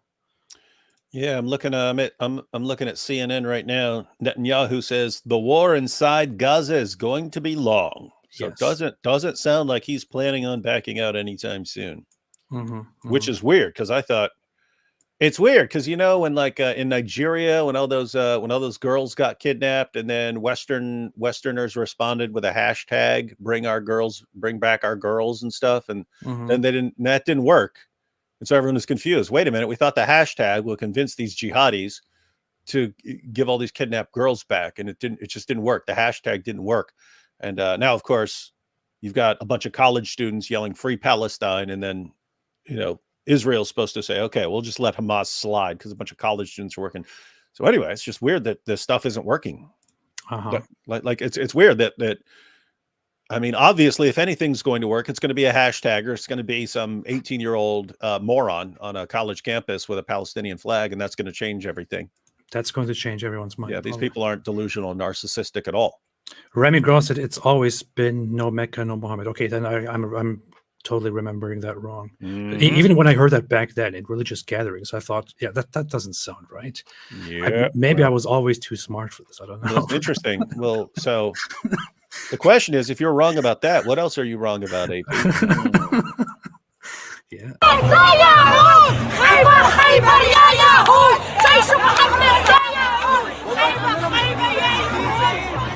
This is in London. They're saying, no, is this London? This is London. And they're saying, Khaybar, Khaybar, ya Yahud. I can't get over the fact that they bring up Khaybar, where Muhammad was poisoned, and then he spent years with his internal organs dissolving until he died. What Aisha described in what Aisha described as more pain than anyone else ever. And they brag about that. Yay, Khaybar, where our prophet got poisoned. David, what are they trying to say when these peaceful Muslims who are just there to protest Zionism, just to protest Israel, just to protest for human rights and all of that, when they say Khaybar, Khaybar, ya Yahud, which means Khaybar, hey Jews, or Khaybar Jews, what does that exactly? What are they trying to say, David? Yeah, so So you had the 3 Jewish tribes in Medina. Muhammad expelled the first 2 and slaughtered and enslaved the third, and then took a trip to Khaybar, where the Jews were coming out to work in the field in the morning when Muslims descended upon them and conquered the Jews. It was the last nearby Jewish stronghold. And so Muslims took it over and made Jews pay them for a while until Umar came along and decided to kick them out as well. But Muslims, for some reason, your average Muslim doesn't know that's what got Muhammad poisoned by a Jewish woman. And that's what, more than anything else, like being that stupid to me is like, there are endless arguments against Muhammad from the Muslim sources, but him being stupid enough to let a woman make dinner for him after he just slaughtered her entire family, that takes the taco on that one. Yeah. So what they're trying to say when they say Khaybar Yahud, what they're trying to say is, you were defeated by the Prophet Muhammad, by the Muslims back then. Therefore, you're going to lose this too. Yeah, you're going to use this too, and we're going to defeat you again. We're going to destroy you. You are finished. That's what they're saying. You're finished already. Yeah. You know you're done. When Jews should be flipping this around, and anyone, this should be flipped around. Wait a minute. We were minding our own business in the oasis at Khaybar when you guys came, conquered us. Then we were there for a while, and then you pushed us off that land. You kicked us off the land. Okay, give it back. Free Khaybar. Free Khaybar. From the river to the sea, Khaybar will be free. We want Khaybar back. Then we can talk. Yeah. But the major underlying point here is this is not about protesting Israel. This is not about protesting oppression. This is not about any of that. This is about directly protesting. This is part of the wars. This is part of the ongoing war against the Jews. What they're saying is, we've always been at war with you since the time of Muhammad. We're continuing, and we're going to continue just like we did back then. We'll eventually win. You know what the funny thing is? These idiots here probably think that Jews know what they're talking about. Most Jews probably have no clue what Khaybar even is, because it has like little to no significance to their history at all. So it's so funny. And why exactly? Why exactly does it go to Khaybar? Why exactly is that what they're going for? I mean, there are other instances of Muslims fighting and defeating Jews or massacring an entire tribe of Jews. Why is it Khaybar that they're going for? I don't know. That was kind of the last stronghold. Like, we kept pushing you out. We pushed you out of Medina. We kept pushing you out. Then you get there, and then we conquered you there. So we kept at you for years. And then we won. Yeah. There's even a hadith which says something like you could say that's when the Jews of Arabia were subjugated. They were subjugated. Like, before it was individual tribes, then it was Muslims had won against the Jews of Arabia. There's even a hadith in Muwatta Malik, which is a very early hadith collection and instruction manual for Muslims on morality and law, in which it says, Yahya related to me from Malik and so on, that the messenger of Allah said 2 deens, so 2 religions, shall not coexist in the Arabian Peninsula. Malik said Umar ibn al-Khattab searched for information about that until he was absolutely convinced that the messenger of Allah said that he said 2 religions shall not coexist in the Arabian Peninsula, and he therefore expelled the Jews from Khaybar. And Umar adopted this policy to expel other Jews from Khaybar, from other places as well, and to adopt the whole policy of only leaving Muslims in the Arabian Peninsula and expelling all the others. So ethnic cleansing here by our dear friend Muhammad and his dear friend Omar. So if you want to go to Muhammad, and if you want to mention the stuff that Muhammad did, but then you want to go out there and protest what a supposed ethnic cleansing, then you should probably pay attention to the fact that you are referencing an actual ethnic cleansing by your religious heroes here. From the river to the sea, The Arabian Peninsula. Okay, that doesn't work. It's all sea. From the desert over here to the desert on the other side, it will all be Muslim desert. Why are you stuttering? I don't know. Why are you stuttering?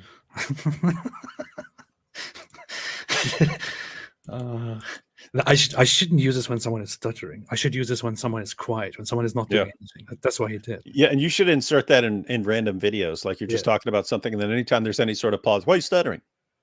Why are you stuttering? The funniest thing about it is he says, "Why you? Yeah, he's stuttering while he's saying, "Why you stuttering? Why you stuttering? Why are you stuttering? Why are you stuttering?" You should even mess with it to make him go, why are you stuttering? That'd be awesome.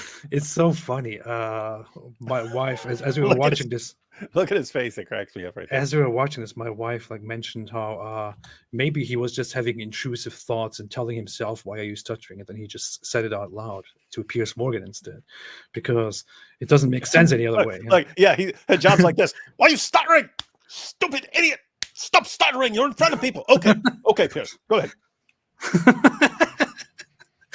When it's Israel, we know they're raped. When it's Russell Brand, you don't know because you're friend. No, it's been reported by legitimate news sources. When it's Israel, you know they're raped. But when it's Russell Brand, you don't know. Them. When it's Russell Brand, you don't know if they're raped. There's no comparison between Russell Brand and what's happening. It's the same thing. It's a rape allegation. It's the same thing.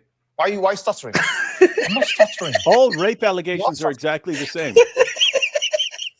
This is so stupid. It gets me every time. One rape allegation is exactly like every other rape allegation. Pierce, come on, you know this.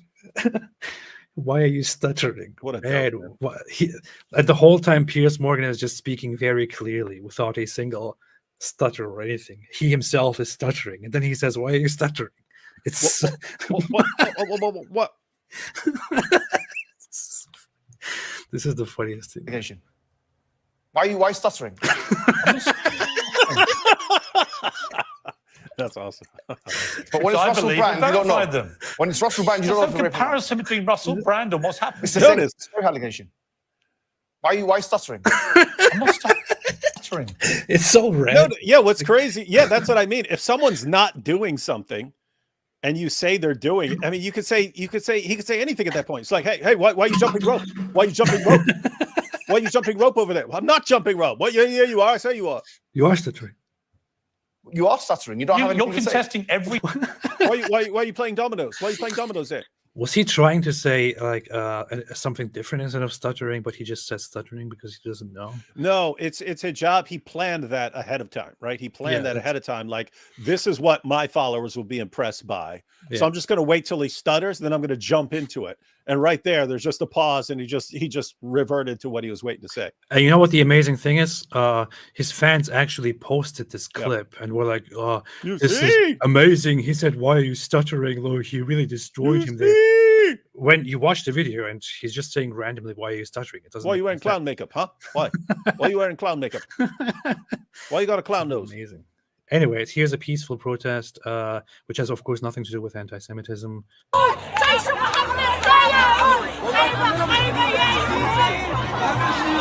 So, armies of Muhammad, Khaybar, Ya Yehud.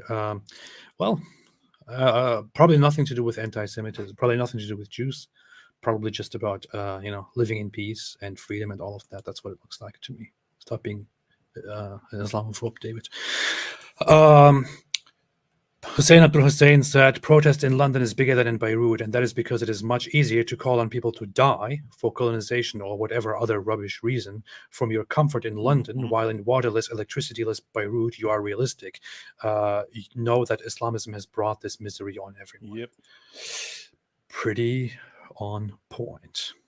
Pretty much. Why are you stuttering? Why are you stuttering?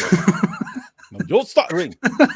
I'm not stuttering. You're stuttering. No, you're stuttering. That wouldn't that be funny if they just went at it? I'm not stuttering. You're stuttering. No, I'm not stuttering. You job. Yes, you are. You're stuttering. You're stuttering. No, you're stuttering. You're stuttering. That'd be awesome.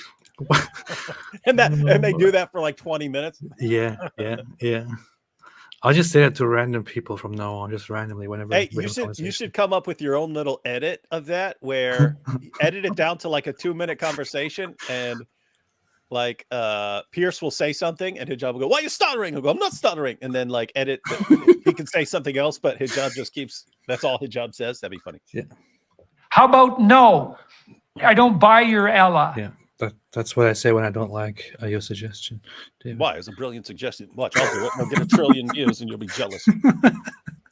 That's how things work, man. That's how things work. It's night time in Israel and Gaza. Catch up on the latest development in war. Let's see what kind of ketchup we're having here. Ketchup. Say ketchup? What does ketchup say?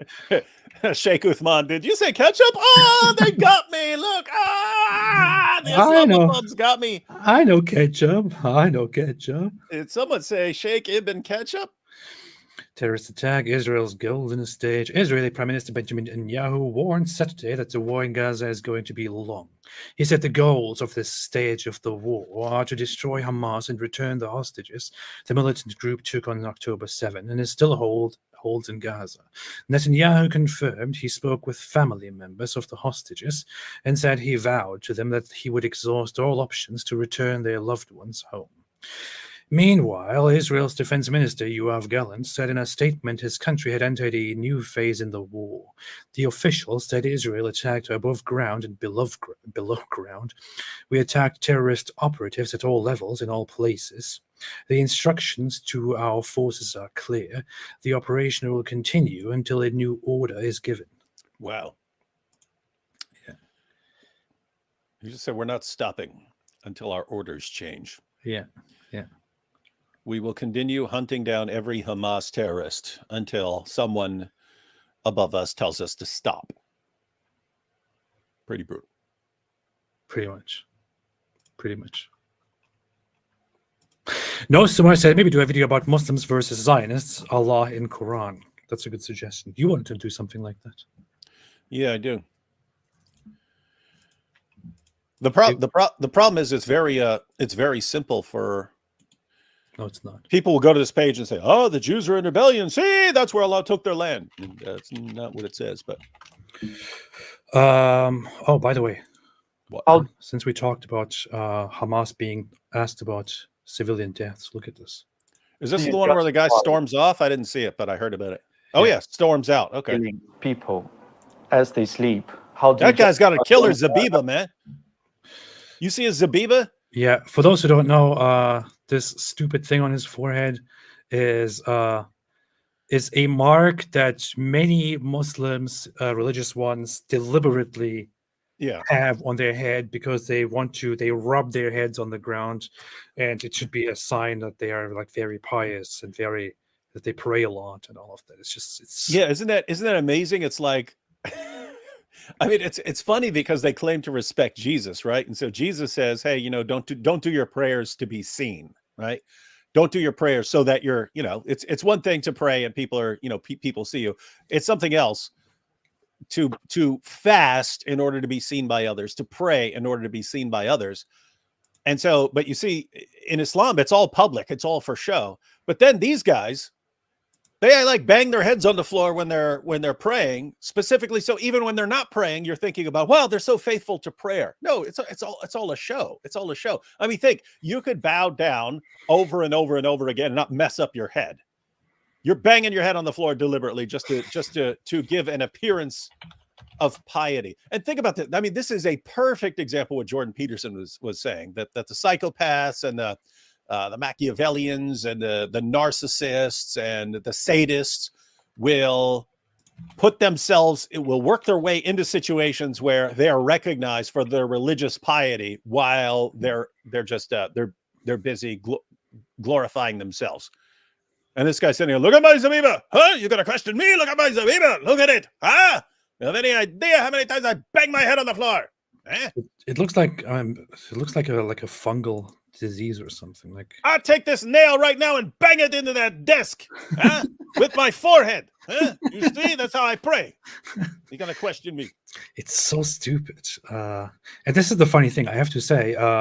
When I was quite religious as a Muslim, I was following a rather mysticist, spiritual Sufi path, and show us yours, Zabiba. Show us yours, Zabiba. Where's your Zabiba, AP? You're an ex-Muslim. The mindset I learned there You know, when I was there, was that I'm supposed to not show off. I'm supposed to be, humble and not do stuff like this. And I specifically learned in those circles that if you have something like this on your forehead, it is not a good thing, because you're just basically trying to show off to other Muslims, to other people, when you should be worshiping Allah within you. That's what I learned. But then I go out there into the world, and I noticed that that mindset is actually not a very popular mindset. AP. I mean, this is a perfect video for Shake Your Booty, and just title the video "How to Get an Awesome Zabiba," right? And then you're like, "Oh, brothers and sisters, people may come to question your piety, so I'm here to tell you how to get an awesome Zabiba." First thing you want to do, right? And it just shows you banging your head, and you're getting a better and better mark. That'd be awesome. Anyway, this guy with this disgusting thing on his forehead walked out of an interview. By killing hundreds of people to stop this in. I want to stop this interview. A top Hamas official abruptly ended an interview with the BBC after a reporter asked him how the group justified killing Israeli civilians in their sleep. Hey, this reporter needs to be lucky that this guy didn't just like detonate the room. What is this stupid? I want to see an actual video of it happening. I don't want to read it. Yeah, you're trying to watch him walk out. Yeah. Military operation, but the result of it was that hundreds Yeah, of civilians were cut killed. to music. The area is very wide, and there are many people there, and there was clashes and confrontation. It's not confrontation. You invaded I houses. don't have details what happened inside, but I can tell you that we didn't have any intention or decision to kill the civilians. How do you justify killing people as they sleep? Families. How do you justify killing hundreds I of want people? to stop this interview. Just run! You see, run, you coward, you little weakling! And he threw it down. He threw the mic away and wanted to stop. This is what they do when you confront them about what they're doing. And this is such a lie. This is not narrative that I want on your TV. Yeah. These cowards, these terrorist cowards, these bastards, these animals, these savages that I hope Israel takes out, these terrorists. And I'm talking about Hamas. This is what they do. They kill people. They kill civilians. We have clear evidence. It's clear as day. They went there. It is now documented. It will be historical evidence. It will be recorded in history. They invade the land. They go to homes. They go to a festival. They go to a village. They kill people randomly. They shoot them on sight. They kidnap them. They burn homes down. They shoot people in their sleeps, and so on. That's specifically what they did. They directly targeted civilians. They had instructions to target civilians, to kill as many people as possible. And once you are asked about it, they're like, no. We don't target civilian. I'm done with this interview. And meanwhile, while you're complaining against me, BBC, I see that over half of super smart college students affirm that we're right. Ha ha ha! In your face, we win. Yeah, and then you have imbeciles in London and I don't know, in some places in America, go out and say free Palestine. Why are you saying free Palestine? Well, everybody's saying it right now. Everybody's it's so saying cool. it. Everybody's it's so cool. saying it. Yeah. How it's can the latest thing. It's so how can cool. a bunch of college students be wrong about something? Yeah, why did you try it? It's amazing. It feels so cool to do that. I feel so important. I'm making a difference. It's all look how sad I am, by the way. Look how sad I am. We've I'm got a sad about movement. We're gonna save the world. You're so stupid, man. Oh gosh, they're dumb. And if you don't trust the footage, just hear it from the terrorists who were arrested. You mean the actors? Or turned themselves in. Yeah, the paid actor. Yes, yeah, look at this paid actor here.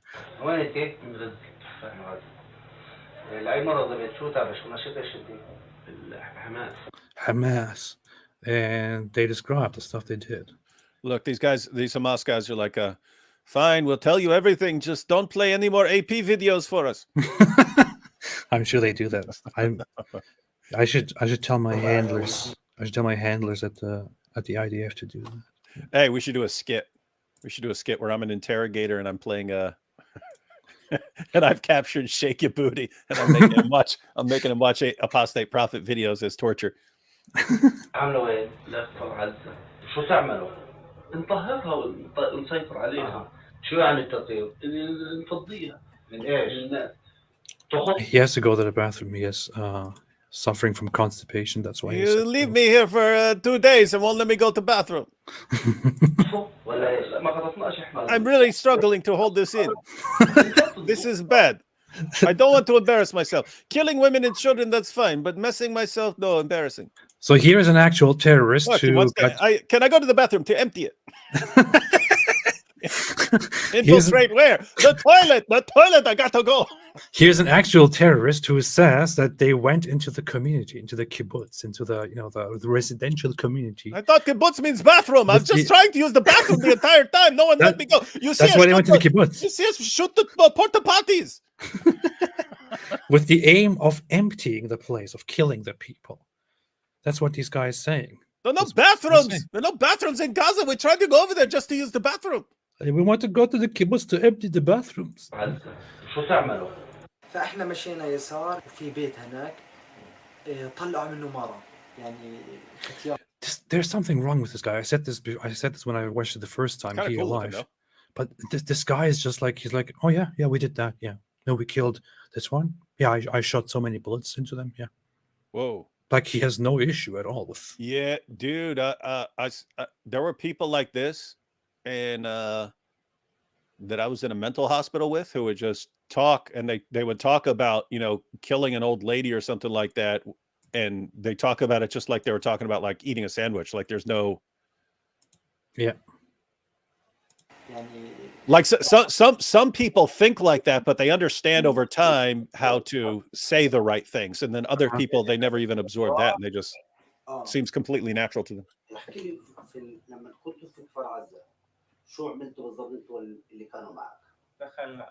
Look at this weakling. He is weakling. Mohammed Hijab would not be proud to see this guy sit here. You're finished already. Look at me. Look at me. You know you're done. Yeah. Muhammad Hijab basking in a sea of popularity while actual people die. Yeah.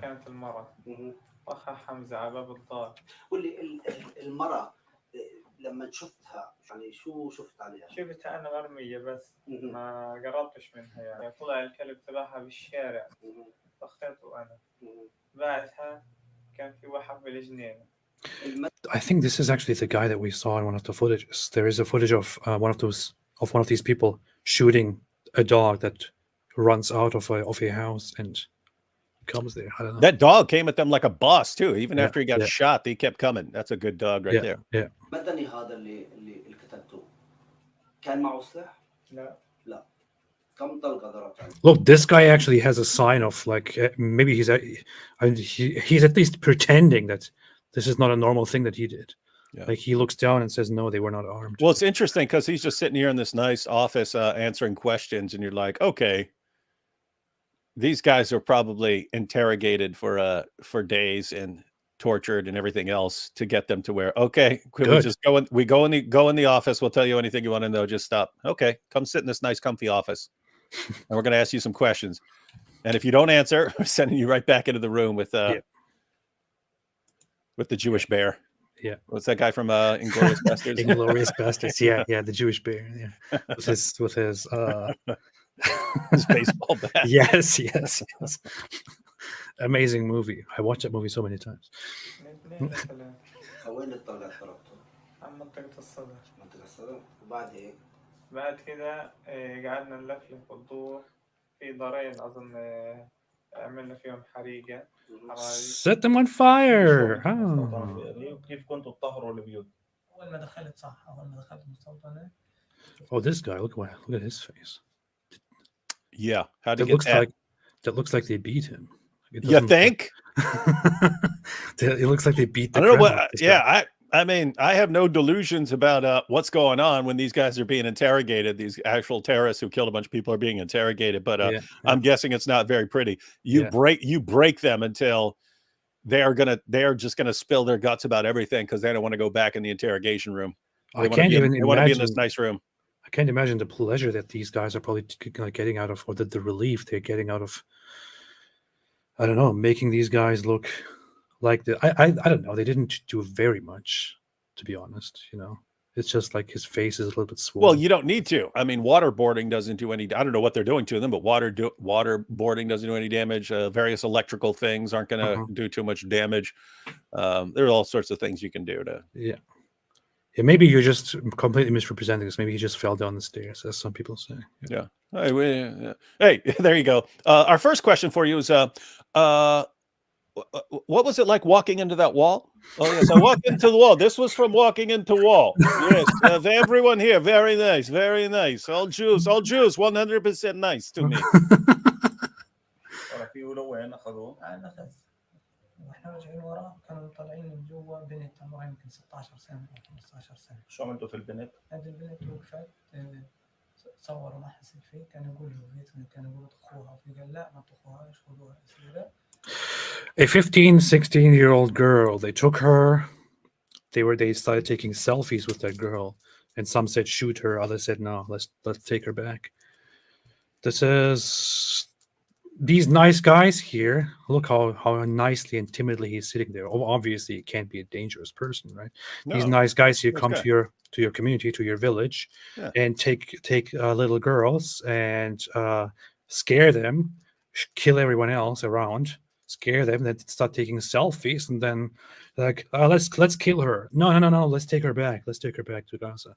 This is the nice girls, and 50% of 18 to 24-year-olds in America think that this is justified. Well, look at him. He's just like someone you'd see on a college campus. So it can't be all bad.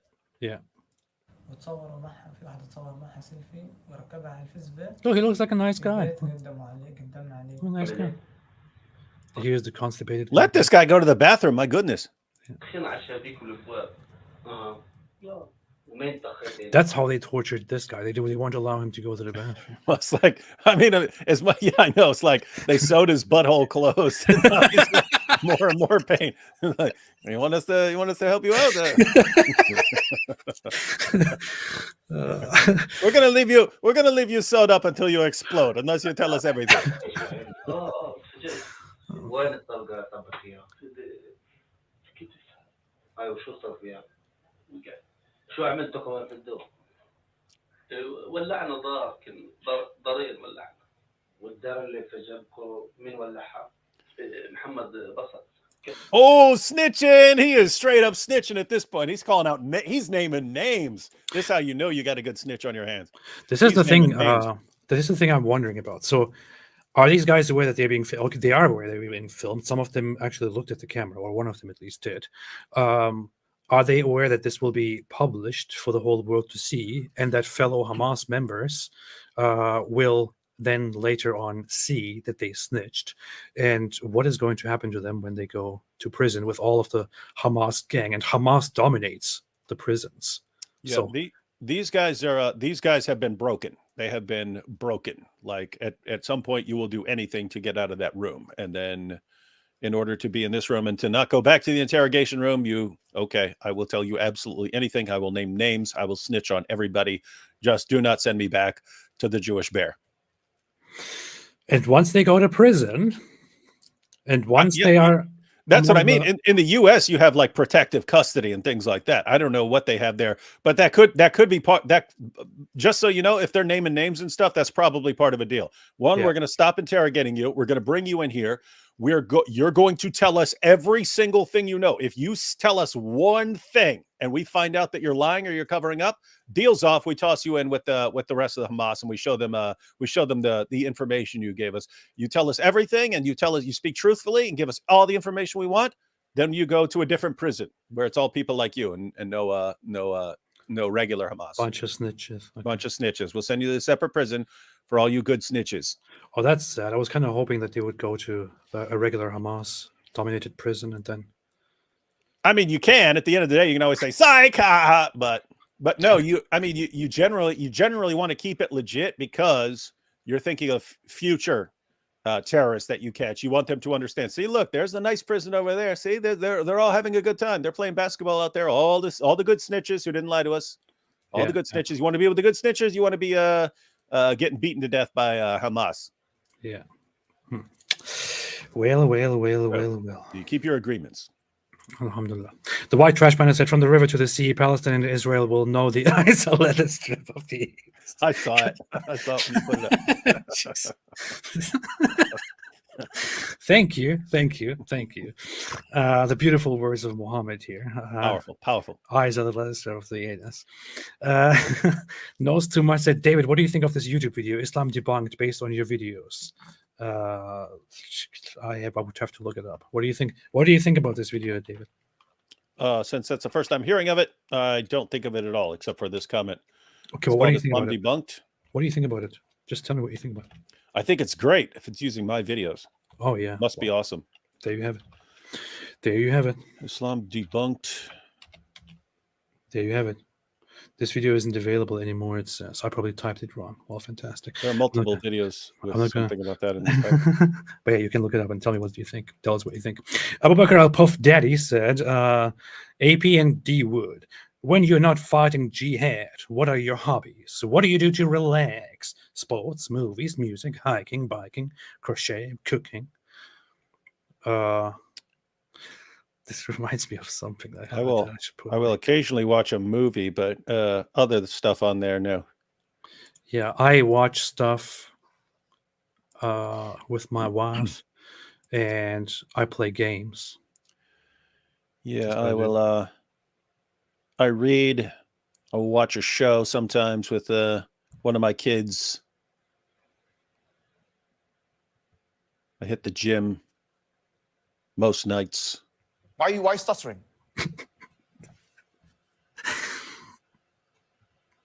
I do dope stuff. Why are you stuttering? Yeah. I do.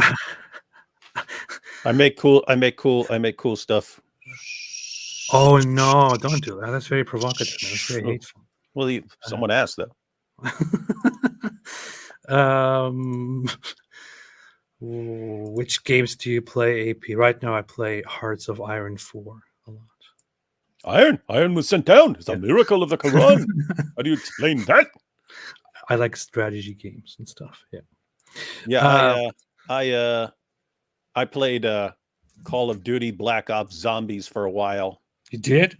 Well, it was because my kids, someone else got them. Their grandfather got them an Xbox, and then they keep getting killed by these zombies. And I'm actually like, hey, I should be defending my kids against zombies. So I started playing it. to protect them, because that was when they were kids.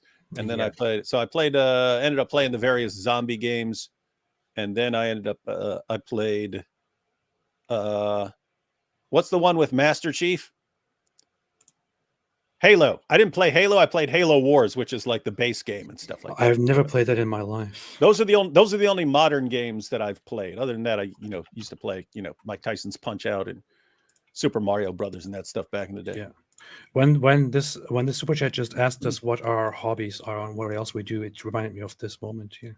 Palpable here, and certainly very different to most world. If they don't know the reality on the ground, it's better that they shut up. Mossab, your passion and your anger is very palpable here, and certainly very different to most of the pro-Palestinian voices I've had.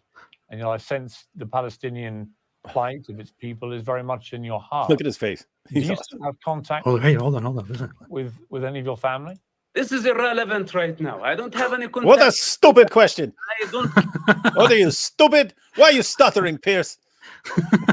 This is like the guy is like he's like pure intensity right now. Look at him. Yeah, he's like, you see why I put my aviators on. You see this look in the eye. What I is know this I'm stupid terrified. question? That's why I put the glasses on. What is this stupid question? This is irrelevant. Most of the pro-Palestinian voices I've had, and I sense the Palestinian plight of its people is very much in your heart.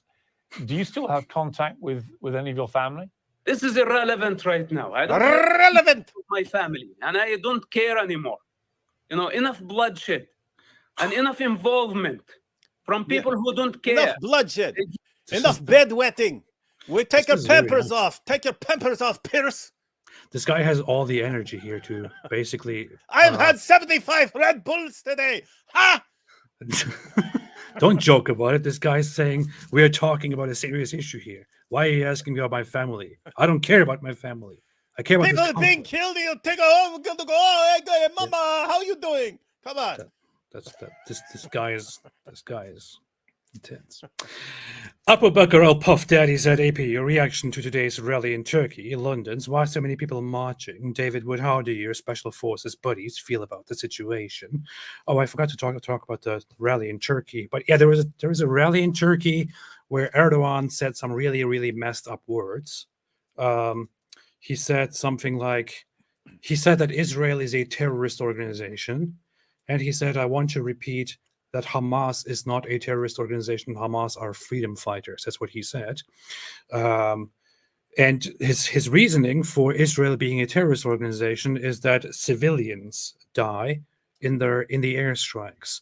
But the same guy says Hamas are freedom fighters, when Hamas is the only one of the two that is on camera going around and killing civilians, targeting them specifically, killing them without any reasoning, and killing over 1,400 people. And he also made these fake threats.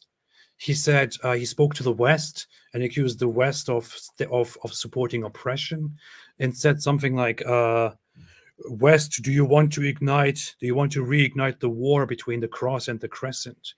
That's what he said, Erdogan, which to me are just empty words. He just likes to play at the tough guy and impress his religious Muslim audience. And another thing he said was he basically issued a veiled threat to Israel, where he said, just like we told the terrorist organizations that provoked us before, we might come one night, unannounced, which basically means he said that before Turkey attacked terrorist organizations like the Kurdish organization and all those. So he basically made an implied veiled threat to militarily attack Israel, which is ridiculous. That's Turkey ridiculous. cannot do that. Yep. He'd get crushed. He'd get crushed. He would get his. He would completely get crushed. And more groups would get involved. That more countries would be directly involved at that point. Plus, he would be breaking multiple agreements that Turkey is involved in. He would be going against NATO, and I don't know. It would just Turkey would stand alone. Yeah, Turkey would be in a lot of trouble there, and then I would take that opportunity to liberate Hagia Sophia.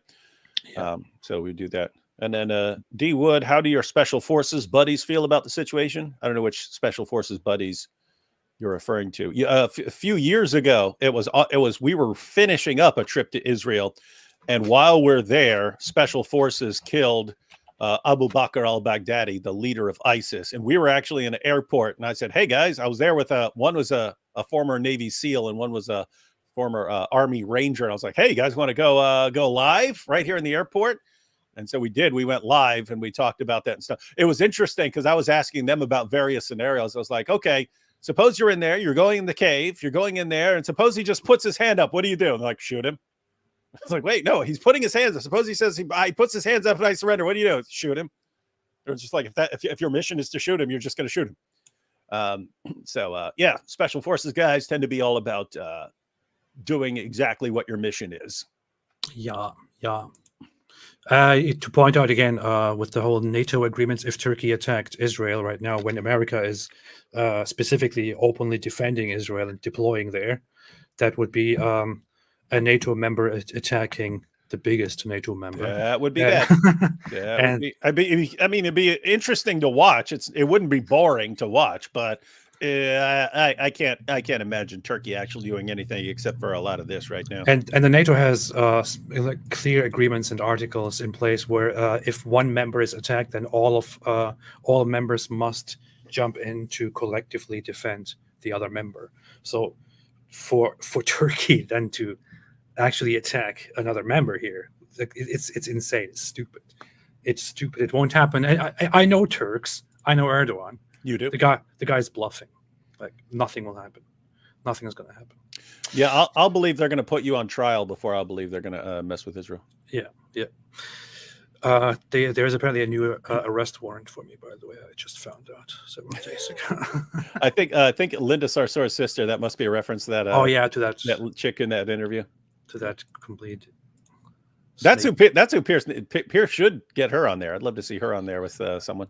I haven't heard anything about her in a long time. I think she has become completely irrelevant. And good, rightly so. Joseph Paul Zhang said, how to join you in a discussion room. Any link? Greetings from Netherlands. I am the Prophet number 26. Oh, thank you, Prophet number 26. Not today, but in the coming days, I might open the room for discussion. I do want to have some discussions with others who disagree with me on this stuff or who agree with me, who just want to share stuff. That'll be nice. I will keep following. Thank you. Iboji said, I used to respect AP. Now he's an Israeli bootlicker. You see? FU said I don't know what you're talking about. I was always an Israeli bootlicker. Yeah, in your face. You got turned. What are you talking about? When did this change? I don't even get it. I made a video about the Israel-Palestine conflict. When was it? Years ago, where I basically blasted the Palestinian side and said they are responsible for much of the suffering. And I even remember you bought that pair of Netanyahu's boots off eBay just so you could lick them. Yes, years ago. You're talking like 4 years ago, dude. I have been licking them every night. I used to respect when he hasn't changed. AP hasn't changed. What do you say? But you know what? What? Mojab. What? Tell him. Get the hell out of here. Okay. Fantastic. Thank you, Mojo. DR said day 8 of asking for a Prophet Tales GoFundMe. Perhaps Shaky Booty can do a 60-second call to the cause. Great work. Either way, guys, keep it up. I know I want to organize something for the Prophet Tales series. I do want to do I want to do a fundraiser for that. The only thing with me is you need a Jewish episode. Yeah.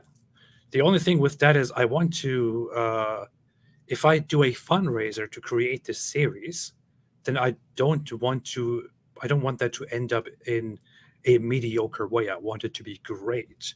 And if I can't make it like great, if I can't get like lots of attention to it and have like, millions of viewers to it, then I would feel like the fundraiser is like I failed with it. That's actually my concern, seriously. Otherwise, I would organize a fundraiser, but I'll think about it. I'll make an outline to it. Yeah, you need a good idea and get it written and then tell everyone. Yeah, but I think something with Muhammad and the Jews would be pretty dope. Yeah. The Real Massacre said it basically the same that's happening now. They started a war, they can't win it. Selectively criticize atrocities only when it affects their side. That is precisely true. Precisely true. Just look at this. Just look at this here. What a dope. Look at this. How people react when this stuff happens. This is October 7th. Nothing will ever be able to take back this moment of triumph, this moment of resistance, this moment of surprise, this moment of insanity. On behalf of the Zionist entity, nothing ever. Really? What about endless whining because then they retaliate? Like, it's so funny because she says nothing can take this away, and then a day later they start whining. Who could have foreseen Israel retaliating after we kill over 1,000 of their people? Who could have foreseen this? And we said it, right? As soon as it happened, we said, of course. It was everyone knew that. Everyone knew that, and every idiot in the world could have foreseen. Okay, yeah, you killed a bunch of people. Now they're going to bomb you and invade you. Yeah, and they're like, "Oh no, why are they doing this? We don't get it. I mean, we called for a ceasefire, and they're not listening." So weird. Why would they not listen? So weird. We thought we could just go kill a bunch of people and we'll all celebrate and cheer for it and say what a great job our terrorists did. And then Israel would say, we're going to respond. And we'll say, no, we want a ceasefire. And the UN will call for a ceasefire and then you guys will stop. How about no? I don't buy your Ella. Yeah. What a dope. Look at this here. Weaving through traffic on Waterloo Road with Palestinian flags waving. A rallying cry echoing from Greenacre. I don't know what's worse here, the activists or the Australian accent. I don't know, I can't decide, but... to Lakemba. There, a crowd hundreds strong gathered in response to attacks half a world away. Islamic leaders addressed the crowd. I'm smiling and I'm happy. We will throw another shrimp on the Barbie.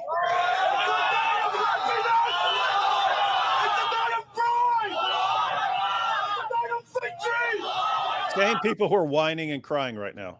That day, on October 7th, when Hamas went in there and killed civilians and mistreated them in the worst possible ways, they were cheering and they were smiling and they were like, "It's a victory, victory, yahoo!" And one day later, they're like, "Wait, no, stop, please. Peace and tolerance, ceasefire. Whoa. It's funny. I've actually seen fights like that in prison and other places where someone will just walk up and like just totally sucker punch someone or steal on someone, and then they start getting the crap beat out of them. They're like, whoa. Like, wait, you walked up and hit him, dude. Yeah. Knows too much. Said, notice how anti-Hebrew haters just so happen to also be some of the worst people on the planet. Possibly. Lots of them possibly do lots of possibly bad stuff. DR said, "Oh, also don't sweat it, AP. What happened with PBD? I mean, what happened with PBD? I don't know what you're talking about. Continue your steady growth, both of you, and eventually someone will interact with you, and then the channel will pay enough to eat better food." I don't. Yeah, for context, Patrick Bet David, they invited me on the show 2 weeks ago or so. And it was quite surprising to me. And it was very short notice. And they invited me to speak, to talk with them about the whole Israel-Palestine conflict. And I was like, yeah, okay, let's do it, sure. And they asked me about all kinds of information, and we arranged it. We were arranging the travel. I was abruptly getting ready. And then suddenly I received a message saying, actually, we rescheduled it, so I'll get back to you next week. And then that was it. That was actually my first intuition. As soon as I received we rescheduled, I will get back to you next week, was like, oh no, this is not rescheduling. I think they canceled. Yeah. I think I messaged you and I told you something like that, right? It's pretty obvious what happened. Yeah. They asked you to be on the show. You agreed. They asked some of the Dawa guys, hey, let's put together a panel. And then it's, no, he's an Islamophobe. No more Islamophobes. The only people you're allowed to have on your show are proponents of pedophilia and killing apostates. And they're like, oh, okay, yeah, that's the only people who are allowed on the PBD podcast anymore. You have to support pedophilia and killing apostates, the only acceptable people. Or they, after just when they were making the arrangements of flying me there, maybe they checked my profiles and saw that I said that I harshly criticized Patrick Bet David, and I thought, no, we can't have someone on here who calls out our nonsense. So maybe that's what happened. I'm not really sure, but either way, they talked to the Dawa guys.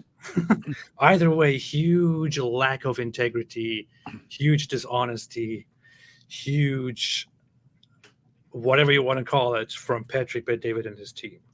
Just send them a message saying, okay, I've decided that apostates should be killed, and that and that molesting little girls is a great thing to do. And then they'll be, oh, yes, come on, you'll fit right in with our Dawa panel. Hey, that's a good idea. Why didn't I think of that? Yeah, do that. I'll do that in a second. Okay, that's good. Thank you, man. You should have told me that before. Abu Bakr al-Puff Daddy said, rather than the IDF go down into the tunnels and take many casualties, wouldn't it be better for Mossad to deal with the Iranian Revolutionary Guard? Different things. They have to do. They're going to blow up the tunnels. Yeah. They're going to blow up tunnels. Yeah. Just warriors on keyboard. Keyboard jihadis. Wait, I forgot about this. People who don't care. You need that. You need to say that. Warriors on keyboard, and they're just storming world capitals saying free Palestine, free Palestine. They don't know what the hell Palestine is. I am Palestine. And I say it's enough of Hamas. It's enough of the corrupt leaderships that they are killing our people, misleading them to hell. Is enough of that. We don't want Palestinian state. I don't want Palestinian state. Palestinian children need education. They need security. They need life. This is what they need. They don't need another corrupt Arab regime. Is it? Oh, this guy is just amazing. He's got a point. This guy's amazing. This guy's amazing. Points all over the place. Yeah, yeah. If the immoral pro-Palestine Nazis cared for the lives of the Palestinian Nazis, they would protest for Egypt to open its border. It's about jihad against Israel. And that's also one of the main reasons why they don't want to accept the Palestinian refugees. The idea there is if we take out the Palestinians, then they will lose the land, and that land belongs to the Arabs and the Muslims. We can't just leave it to the Zionists, to the your best bet for keeping the world and a bunch of college students on your side in going against Israel is for you to be the victims. If you take the Palestinians out of there, then they're no longer and they end up, being absorbed into other populations and they're no longer victims. And then what do you say then? So no, you have to keep them there at all costs. Yeah, you have to use the dead bodies of Palestinians as leverage and as a good tool. If you save their lives, then how are you going to use that? Can't. It doesn't work. Sanke said British police really arrested him for reading Islam's most trusted sources. Seems Islamophobic to me. Oh, that's about the earlier video. Yeah. No, yeah, that's very terrible. They shouldn't do it. That's what that guy should be saying. He should go into court and say, all I did was quote the hadith. Are you Islamophobic? She was 9 years old. Remember I told you where George Zayag did that? That guy was hilarious. Who? I told you about it. I told you about it before, but it's one of the funniest things ever. So George Zayag, he's a Christian street preacher. He's an Arab Christian from Sudan, moved to the US, and he just goes out to mosques and starts having discussions with Muslims outside of mosques. And one day said he's having discussion with people, and then an angry guy came outside and he starts going, "That's why your priests are pedophiles. That's why your priests are pedophiles." And George goes, "Sorry, I'm not a Catholic, but let me show you something." And he had Sahih al-Bukhari in his van. He goes and gets it, and he goes, "Look here, it says that your prophet has sex with a 9-year-old girl. So if anyone's a pedophile, it's Muhammad." The guy punched him in his face. Bam! Right? So George goes to the police and tells the police, "Hey, this guy punched me in my face, blah, blah, blah, blah, blah." Police won't do anything. So he goes to the ACLU. He goes to the American Civil Liberties Union to complain about the police. But what he does is hilarious. He goes, "Hello, as you can see, I am an Arab. I was standing in front of the mosque reading from the hadith when a man comes and punches me in my face. And I told the police about it, but they won't do anything." And they're like, he said the ACLU was like, "What? Oh, we're going to sue them and we're going to do this. And how dare they?" And of course, as they start their investigation, they find out he was a Christian and it was a Muslim who punched him. And then they dropped it and didn't want anything to do with it. But I always thought that dude's hilarious, man. That's funny. That's funny. That's good. That's smart. Paul Jones said, "David, if Jesus really is the savior, then why is..." Good question. If Jesus really is the savior, then why is? So I don't know. You've stumped me. You're finished. You're finished. You're finished already. Look at me. Look at me. You know you're done. You're finished, man. But hey, thank you, Paul Jones. This is a very weak moment for David Wood. He destroyed his career, basically. Humiliated. Great guy said, "AP, happy 100th year of the founding of the Turkish Republic." This is irrelevant right now. I don't care about the Turkish Republic. It's all you care about. It's all you ever say when we're not live. Turkish Republic. No, but thank you. I glorious Republic of Turkish. Gladly, I don't have any allegiances or any ties. Actually, I still do have ties, unfortunately, but no allegiances or anything to the Turkish Republic. I couldn't care less. But thank you. Paul Jones said something about leather straps. No. Thank you. Luke said, "Does the G in LGBT stand for goat sexual? Because if it does, then Hamas members would be part of that group." And it also explains the alliance between the LGBTQ community and Islam. That makes sense. But I don't think that's what it stands for. But it might in the eyes of Many goat aficionados. Probably in the eyes of the leather strap of the. Kevin James Johnson said, "Hey guys, just got done doing a tandem shirtless bike ride with Mohammed Hijab. He wants to know what you rate his new dance routine out of 10." I would say 4. Yeah. 4. Yeah. He doesn't have very. He's a little too big to really move well. Yeah, he doesn't. He needs to figure that out. He's a little slow. He needs to work on that stuff. Might be able to do the robot. You should learn something like a robot. That's good for big people. Yeah. How about no? I don't buy your Ella. Coding Jesus said, "What is Islam's take on communism? Does Islam have room for communists/communism? In the Muslim world, communism is often very hated, disliked, and equated with like really, really bad stuff. It's like the red of communism is like a big evil. But they will gladly work together against a common enemy when convenient. Yes. In the West, they will gladly do that. And even in the Palestinian movements, they will gladly do that. Such as there are communist or socialist groups in Gaza right now that are working with Hamas, the Islamists, who see them as completely corrupt and want to take them out. They're working together against Israel. Because they're like, okay, let's fight Israel. Let us take this land. Let us make it our land, and then we can kill each other. That's what they're doing. So, yeah, but yeah, that's it. And the main thing is just that communism is anti-religion. Francis Bouillet said, "Here is my jizya from Londonistan." Oh, thank you. The La La Land. Thank you. Do you sometimes go to England? Do you ever travel to England from Londonistan? Let me know in the comments. Let me know in the chat. And how do you feel under Islamic rule nowadays? Let me know about this. Thank you. I appreciate it. Richard McLean said, "Hi, AP. Have you and David seen the recent video from Pakistan? The Muslim guy talking on a platform and it falls down. He's making an anti-Jew comment saying if he's lying, may the platform collapse." What? I haven't seen that. Yeah, I'd have to see it and make sure that there's nothing fake about it or something like that. Yeah. So that would be funny. I will believe it when I see it. Just like a good atheist. Mr. Crane said, halfway through Yusuf's book, what a journey so far. Also, AP, Turkey said they want to declare war on Israel. Yeah, Turkey won't do anything there. Just chicken. Turkey would not bust a grape in a food fight. Let's get that clear.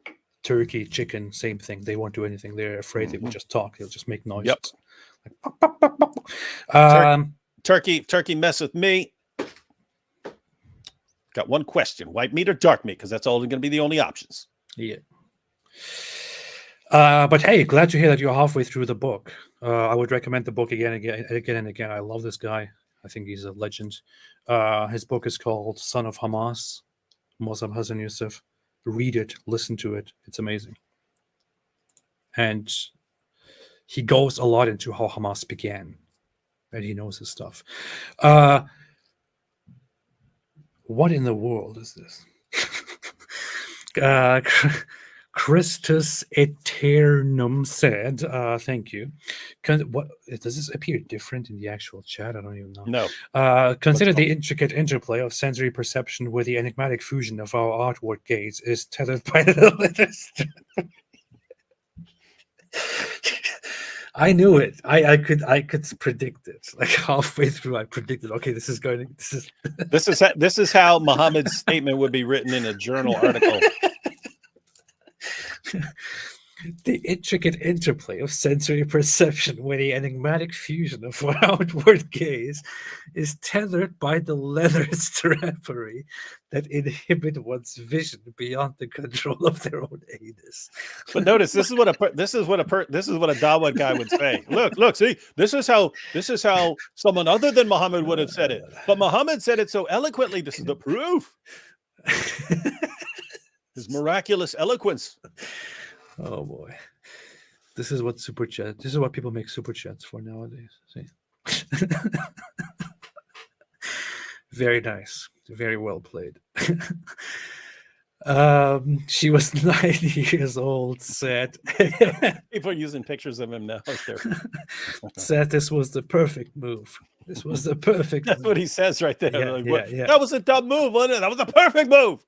That's funny. Wait, I want to see that end of that again one more time. Wait. I just like how it ends. I like that part.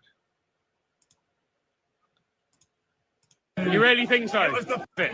That wasn't exactly a clever move, mate, was it? It was a very clever move. You really think so? It was the perfect move. You know, it's people like You gotta get this. You gotta find out who this guy is. No. How old was Joseph? How old was Joseph? Oh! This is amazing, man. I really, if anybody knows who this guy is, if you are this guy, please, let's have you on here, man. Yeah, someone find out who this guy is, and then we want to. This is amazing. Get him on the live stream. This is amazing. And we could ask him questions like, "Hey, that was a pretty dumb move, don't you think?" It was the perfect move. The real master said the same hypocrites deeming the attacks on civilians on Israel as justified think Israel is going too far now. Yeah. But hey, they can say whatever they want. Nothing gonna change. Schneider said cultural atheism is definitely involved in our young people being so simultaneously deranged, violent, and self-righteous. Yeah. I have to ban this abuser quickly here for saying this. And I have to block Beschneids quickly. Yeah. I put a news clip from the New York Times in 1940 that said that Georgetown students had a vote on the most outstandingly awesome person in the world, and they voted Hitler.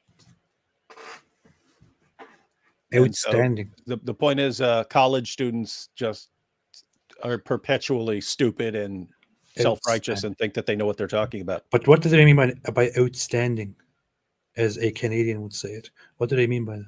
It's outstanding. It's outstanding. No, I think it's outstanding. No, it's a boot. You don't know what you're talking about. Outstanding. What you're talking about.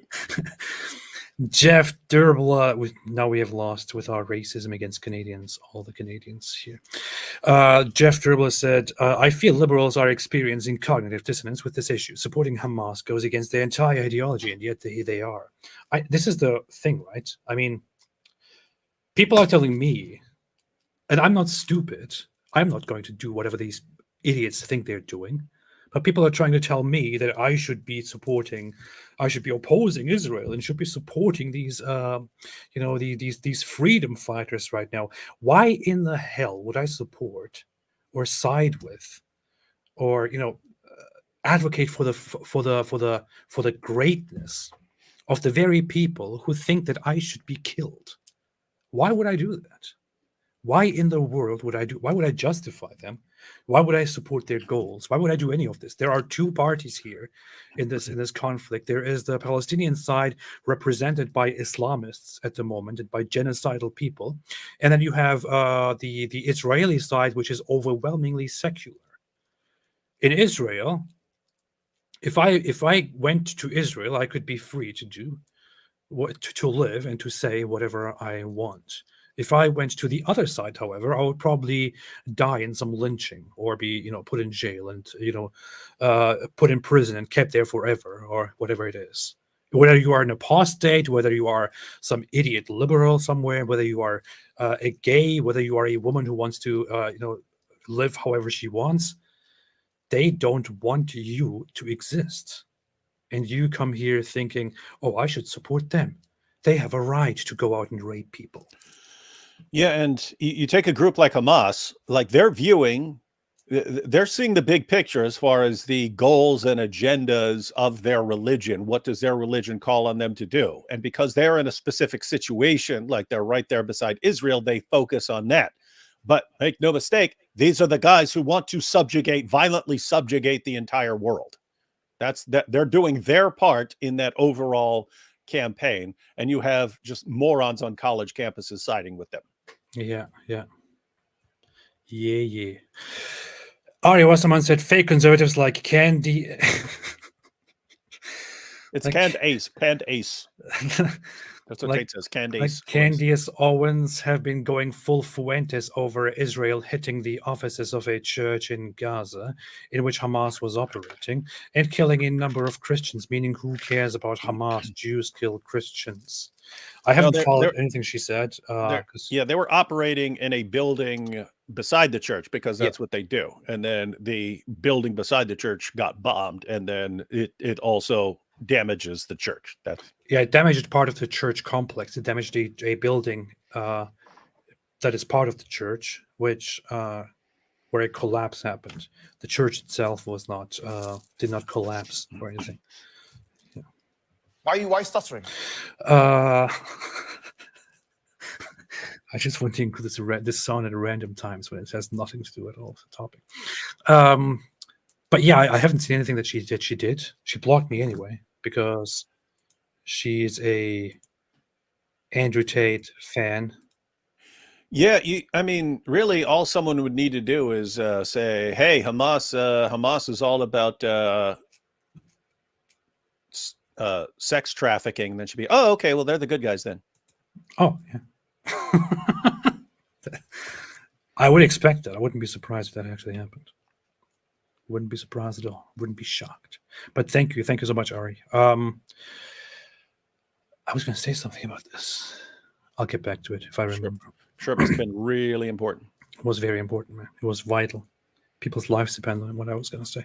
Derek Nelson said, "Is Hamas in West Bank also? Do they attack there?" Hamas has presence in the West Bank. Everybody does. But there is always a struggle where Fatah is in charge of Hamas. Fatah is in charge of the West Bank, and they're trying to make sure that they are in control and that they are not taken over and reduced by Hamas, which is why they operate on a quite totalitarian level and actually abduct and imprison and torture fellow Palestinians to get information out of them, which the same thing Hamas also does in Gaza. This is how messed up they are. They can't even make peace among themselves, among each other, but then they blame everything on Israel. But yeah, Hamas is also present in the West Bank, although they are not in charge in the West Bank. They have forces there, among other groups. Ron B said, Mossa Yusuf in interview, CNN said, "They are a religious movement. This is what everybody is afraid to say. If Hamas was a political movement, we could satisfy their political ambition." That's correct. Correcto. That's pretty correct. Nothing to add, nothing to say. Gigi Ryder said, "Which was first mass slaughter of men and enslavement of women? When Muhammad broke 10-year truce in second or third year when he gained power by robbing." Which was first mass slaughter? Oh yeah, yeah. Muhammad was a very nice guy. He was a very nice guy. He treated Jews very well. He treated women very well. Yeah. He treated his sex slaves very well. Sex slaves. He treated the entire Jewish tribes very well, the polytheists very well. He treated dogs very well. He was a dog lover. He loved dogs. Yeah. Jeff Durble said maybe Hijab was asking himself if he was. I know that's the theory. We talked about it. That's a theory. Maybe he was telling himself in his head, "Why are you stuttering?" Stupid. Oh, did I say that out loud? Did I say it out loud? I get confused between what's in my head and what. Ron B. Next part of the super chat. Question 1: Why do you think everybody is afraid to say this is a religious movement? 2: If Hamas is a religious movement, how can there ever be a solution? I'm not sure if people are afraid or if people are just confused or ignorant, but it's pretty clear. I mean, Hamas is it literally stands for Islamic Resistance Movement. That's what it literally stands for. It's the Arabic abbreviation of Harakat al-Muqawwama wal-Islamiyya, which is Harakat al-Muqawwama al-Islamiyya, which is Islamic Resistance Movement. That's what it stands for. Hamas. That's literally the name of it. And if you read their charter in English, it will say Islamic Resistance Movement. Their entire goal is to establish a religious Islamic society in that place, and they build and base their ideas on Islam and on the idea that as Muslims they are supposed to fight and get rid of the Jews, that they are supposed to keep that stronghold of Islam when the end comes. That is their ideal. That is their goal. That is where they see themselves. And if people don't acknowledge this, then they will not understand what this conflict is about. This is an important point. It should be brought up to everybody. It should be brought up all the time. The group was formed with the whole idea of eradicating the Jews. That's what they are about.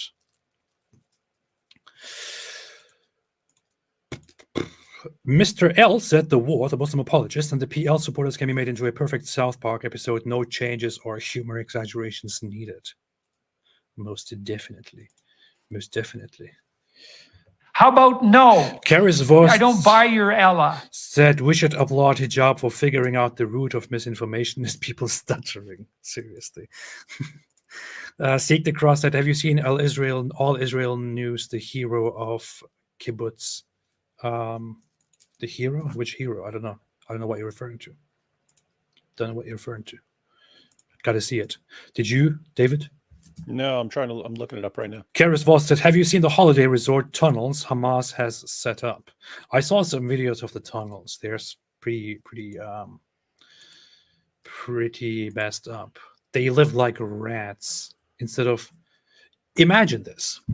Hamas is the government in charge of Gaza. They get a lot of funds from around the world. Instead of using those funds properly to give people a better life, they build these massive underground bases, underground operations, underground cities, just to fight and to hide from Israel and to come out every now and then like rats and fight. That's what they do. So the hero of kibbutz is Shai Asher. He was a simple husband, father, high-tech worker, and member of the kibbutz emergency team who saved his community from the Hamas invasion. So one guy basically with a gun stood his ground against the Hamas terrorists who were trying to storm his area. Nice. Respectably nice. Not according to Western college students who know you should have invited them in to slaughter everybody because that's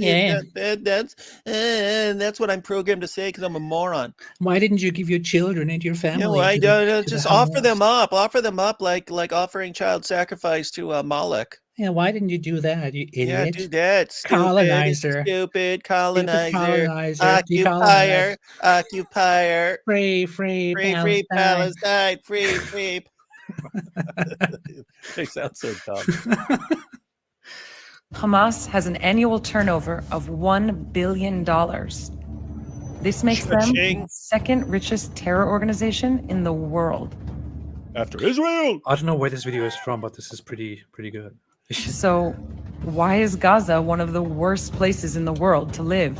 It's, by the way, not one of the worst places to live. This is just propaganda piece, which is somehow repeated here. Well, I don't know why, but it's not. There are way worse places to live. Yeah, well, look. They go to the poor area, which you could do. I mean, I could take you to my old trailer park here in the U.S. and say, look at what the U.S. is. Look at what it's like in the U.S.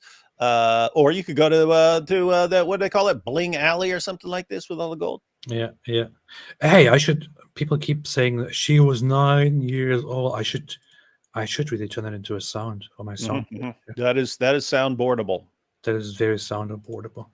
She was 9 years old, said the next Zucker Knight. Thank you, man. Case in point, instead of digging wells to provide clean water to their people, Hamas digs tunnels so their leaders turn a profit off of smuggled goods. Oh, we're just digging water tunnels. 12% of childhood deaths in Gaza are due to contaminated water. You see, the Jews are poisoning the water. If they're not using all that money to take care of their citizens, where is it going? Into the pockets of Hamas leaders. Look at these guys. These guys are loaded, man.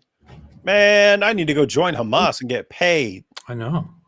Worst part is, most of the leaders don't even live in Gaza. Yeah. They live like Ismail Hani. He lives in Qatar, but I think he also has actually a residence in Turkey. Like he is in Turkey occasionally. They're like between Turkey and Qatar, living in these countries where they can live freely and do whatever they want, and live their lives. Whereas the people that they encourage to go outside and to fight live in Gaza in dirt, because these wealthy bastards don't want to share the money which they receive from rich countries. They want to use it for themselves. Hey, well, they kind of deserve it. I mean, if you bang your head all day on a wall to get a good Zabiba, then you deserve your billions of dollars. Yeah. But hey, to be fair, they probably don't take all of it for luxury. They probably do spend a lot of that money on prostitutes. That too, and child prostitutes. That too, and missiles and Dawa. They probably send some of it to Dawa. No, they spend it on missiles. So to be fair, they don't just exploit all of it. They also buy missiles for that to. Mutta marriages. Mutta marriages gets really expensive real quick, like because some ladies charge a lot for mutta. Yeah. Among prostitutes and missiles, there's just not much left. I mean, I don't know why we're blaming these guys anyway. Yeah, that's what's up. That's what's up here. All right. What? Not all right. I'm not even halfway through the super chats here. Yeah. What's your problem, dude? Yeah. Cedric said, but there is no Hamas in the West Bank. Why stuttering? T Turbine, thank you so much. I appreciate it very much. Ari Wasserman said, deep down, they would never target civilians. Wallahi, 51% of Americans 18 to 24 agree with me. According to a Harvard poll, you're nothing, boy. You're finished. You're done. Yeah. You're finished already. Look at me. You know you're done. Yeah, that deep down is somewhere. Ari's making some good points here. Yeah, amazing points, man. Powerful points. Hey, this is funny. I'm searching for Mohammed Hijab disgusting on YouTube from an anonymous page, and it comes up as a recommendation. Like, this is great. So not just to me, to everybody. This is cool. I really treated this guy badly. Predisposed morality. Allah gave to me. No. You think it's wrong because deep down. Oh, that's where that came from. Morality, which is, we would say, a predisposed morality. That incest is wrong. That suicide is wrong. What? He honestly thinks that we need some predisposed morality from Allah to understand that killing ourselves is bad. So I told this atheist, don't be But wait a minute. What's wrong with you? What is wrong with starving to death in an atheistic worldview? How did no one arrest you when you're sitting there butt naked in a car? This was in the garage. Down. They know that eating food is good and that starving to death is wrong. And why do they know that? Because they have a predisposed morality from Allah, which is why they know that starving to death is bad.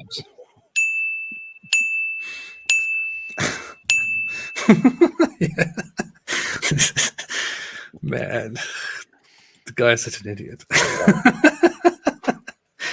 That was a lot of fun to make, actually.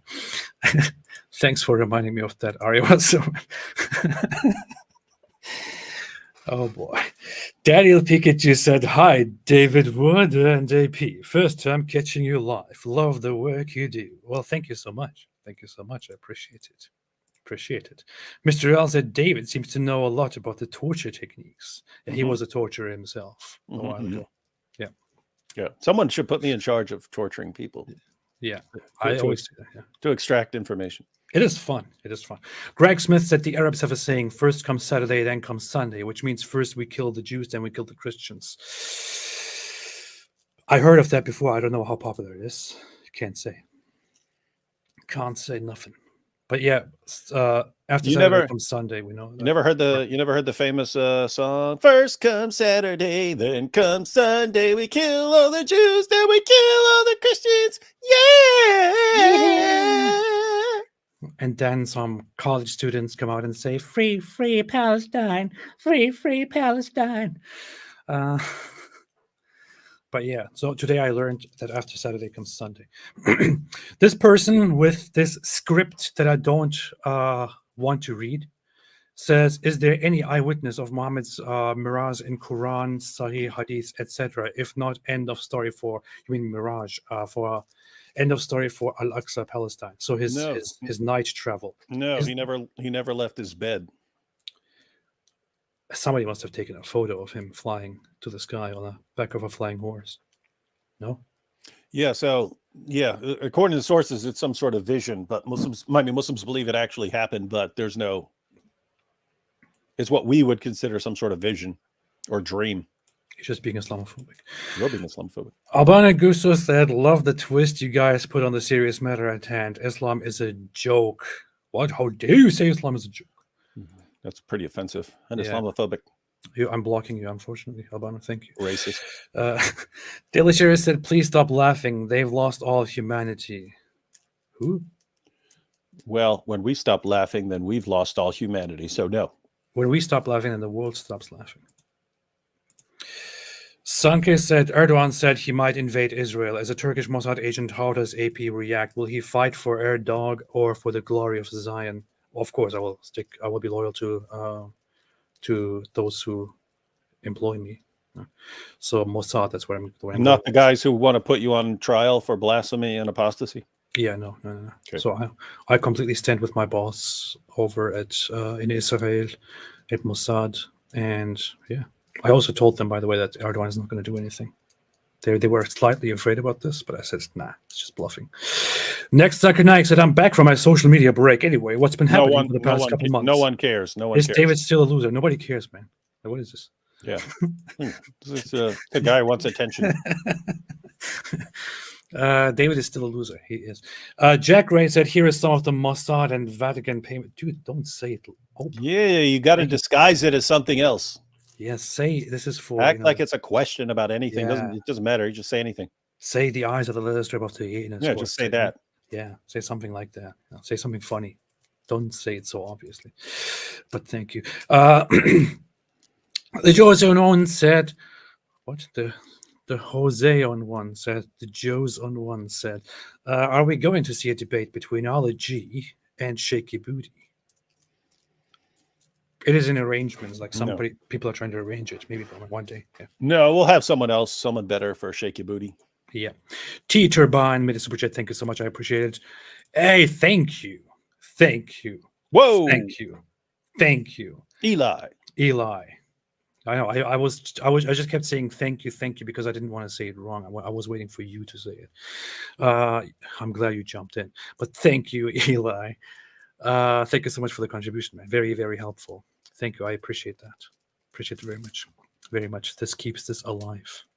And this is, by the way, a super chat that is necessary and that comes from Mossad under the disguise of just loving us both. But thank you. I appreciate that. Kiki said, AP will put your faith in Jesus for your sins. No, I want to keep my sins. Don't say that. I'm an atheist. I'm getting offended here. I don't believe in sins. I'm blocking Kiki now. Thank you. Hey, Eli, thank you so much, really. I appreciate it very, very much. I have to say that again. Michelle B said, Hanani Naftali released a video today about how the Quran notes how Moses stated, oh my people, enter the Holy Land, which Allah is destined for you to enter. Surah 5:21. What is your take on this? Really? He actually published that? He actually made a tweet including an Islamic reference? That's funny to me. Because normally he only tweets about the political stuff. Let's see.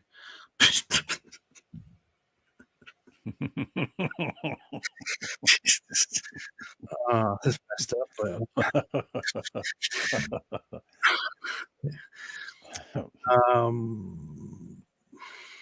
Did he? Did he? I don't know. I didn't see it. Didn't see it. I didn't see it. Assalamu alaikum. Wait, what? In Palestine, or perhaps returning to it? This is a question that sparks endless debates and conversations around the world. Today, we're diving deep into what the Quran, the holy book of Islam, says about the Israelites and their connection to the land of Israel. The Israeli-Palestinian conflict is often seen through the lens of occupation. Some people claim that Israel is an occupier and that the land should be returned to the Palestinians. Now, while this is a complex issue that can't be summarized in a single video, it would be interesting to see what is the Muslim perspective on Israel from the book of the Quran. First, let's read Surah 5:21 from the Quran. O my people, enter the Holy Land, which Allah has assigned to you, and do not turn back and become losers. Here, Moses is speaking to the Israelites and stating clearly that Allah has assigned the Holy Land to them. This suggests that according to the Quran, the land belongs to the Israelites by divine decree. David, what do you say about this? I think you looked into this more than I did. So, yeah, what you have a bunch of Quran passages. Matter of fact, even their favorite verse of all time during attacks, Surah 5, verse 32. If anyone kills a man, it's as if he's killed all mankind. If you take out, if you put back in all the parts that they cut out to pretend that this is a teaching of Islam, even there it says, if anyone kills a man except for, and it gives it says that the Jews are allowed to punish people for making mischief in the land. And so it's like, wait a minute, Jews have the authority to punish people for making mischief in the land. What land is that? Is it China? Is it Australia? What land is it? It's talking about Israel, because China. you have all these passages and so on. But you do have passages talking about Allah punishing the Jews and so on, and giving them the two punishments. But that seems to refer to either to the Assyrians and the Babylonians, or to the Babylonians and the Romans, or something like that. And so, but there's nothing about them not being on the land anymore. It's like they were punished. But I don't know. But you have all these other things where Islam's supposed to dominate the world and things like that. So you can have if you're a Muslim, you can have the bigger picture in mind, saying, well, it's all supposed to be ours at some point. But if you were just looking at the Quran, it looks like Allah gave the Jews a piece of land. Alhamdulillah. Beautiful.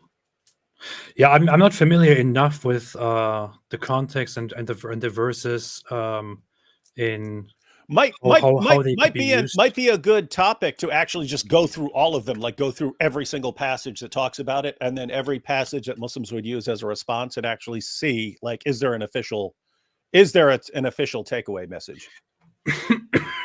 Or is it just a big mess like everything else in the Quran? The problem is that if you want to address this from an Islamic perspective, and if you want to tell Muslims, hey, listen to Islam and listen to what Islam tells you, then you also have to take into consideration the secondary source, or the source that is very much equal in importance to the Quran, which is the Hadith, where Muhammad says that the Muslims will conquer Jerusalem, and then the end will come, which, by the way, is very funny, because they did conquer Jerusalem a long time ago, and the end did not come.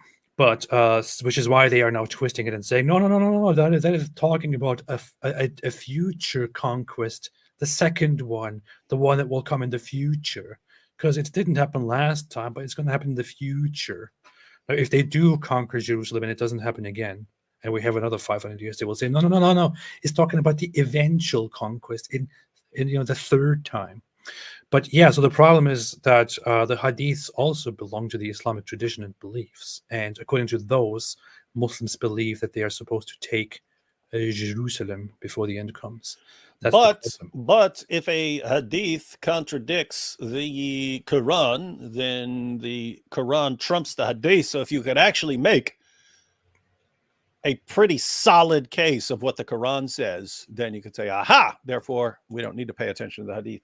Stop being Islamophobic. You're being Islamophobic. Um, No, I think it might be a good little research project at some point to actually just go through every verse in the Quran that talks about Israel and the land and so on, and see if there's a takeaway. Inshallah. Beatrice said, AP, the reason why nothingness can indeed have created our universe is that the eyes are the leather strap of the anus. Stop it. Why am I expecting something serious every single time?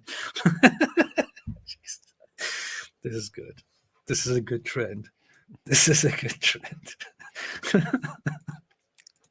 Thank you, Beatrice. Delishira said, pray for those men. They've lost all their humanity. Which men are you talking about? I don't know. But thank you. I appreciate that. Appreciate it very much. Let's pray for those men.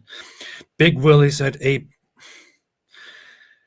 AP, did you see the video of the Palestinians shouting Allahu Akbar as rockets were fired and then after him? Yes, I did see that. Yeah, you just saw the pictures of the dude in a meme. Yeah. He's becoming a meme. So that's that's the guy who famously is cheering as the missiles are raining. And then later on, he's crying, "Ah, they're firing missiles back!" Ah, yeah, and crying. He goes from cheering to crying. Did I save that somewhere? If I saved that, it would be a very interesting thing to look at right now. But I don't think I've saved that any reference to it anywhere. But yeah, so there is a guy who makes videos, and he did indeed that. When missiles were fired, he was like, "Allahu Akbar, Allahu Akbar, Allahu Akbar," and then later, when Israel responds, he's like,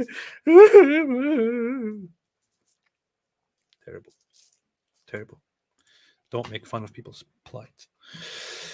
Obviously, he's very sad because it's not going his way. Samuel Tawheed said, promoting my own channel again, mocking Islam through songs and other means. Appreciate it. P.S. Love you both. Keep fighting for truth. Mocking Islam is never nice. Mocking Islam is very Islamophobic, and I will block you. Yeah, thank you. Greg Smith said, if we drew a picture of Hitler or burned a copy of Mein Kampf, would the Nazis be up in arms? Who is more evil, the followers of Hitler or Mohammed? Stop Nazi phobia, draw a picture of Hitler. Yeah, I would say they are on different levels. They just don't look at it the same way.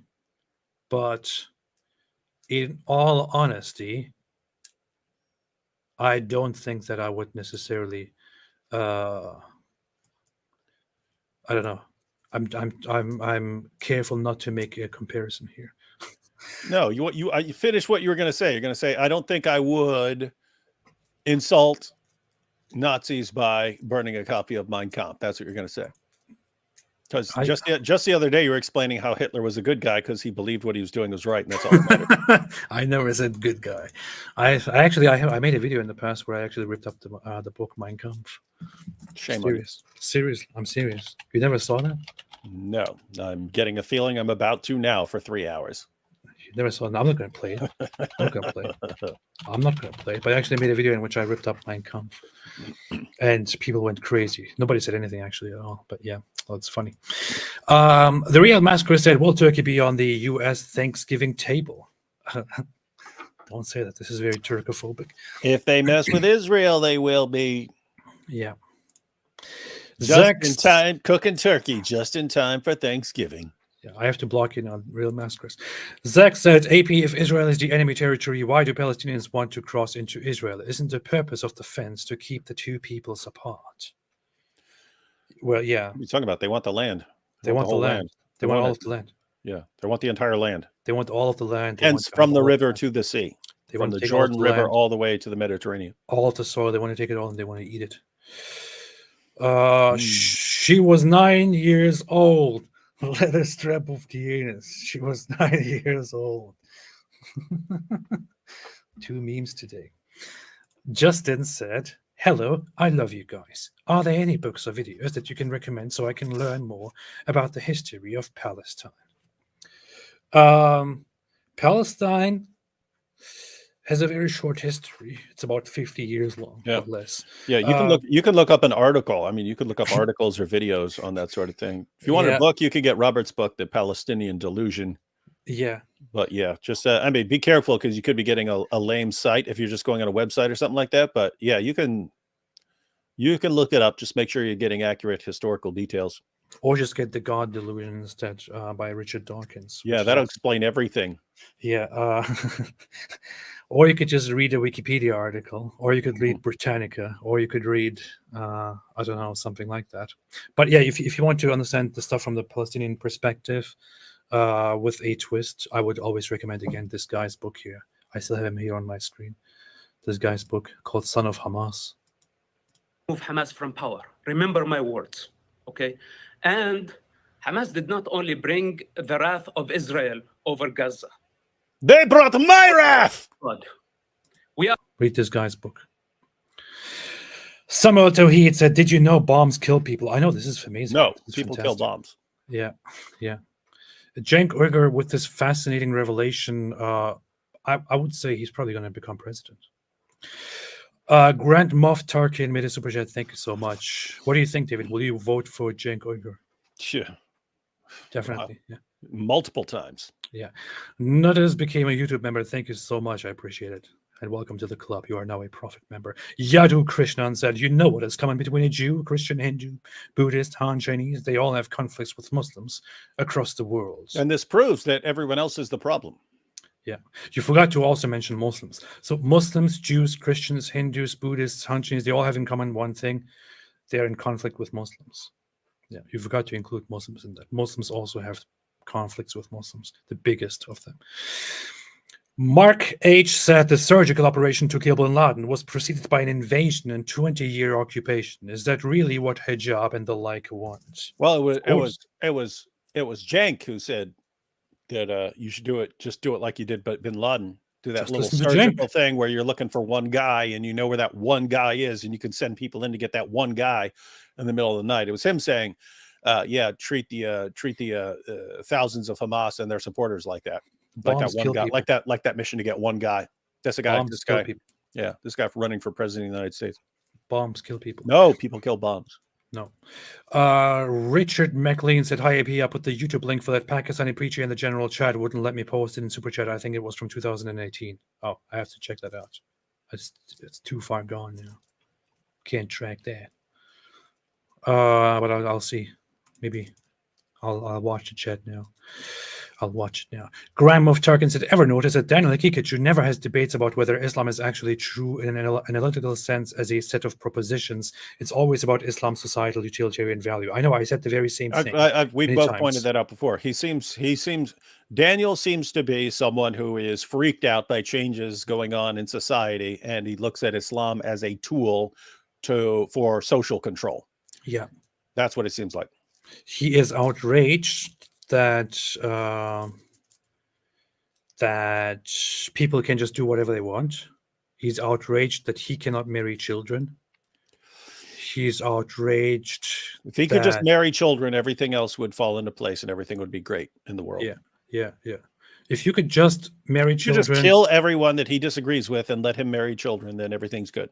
yeah. Plus, also have the right to beat women.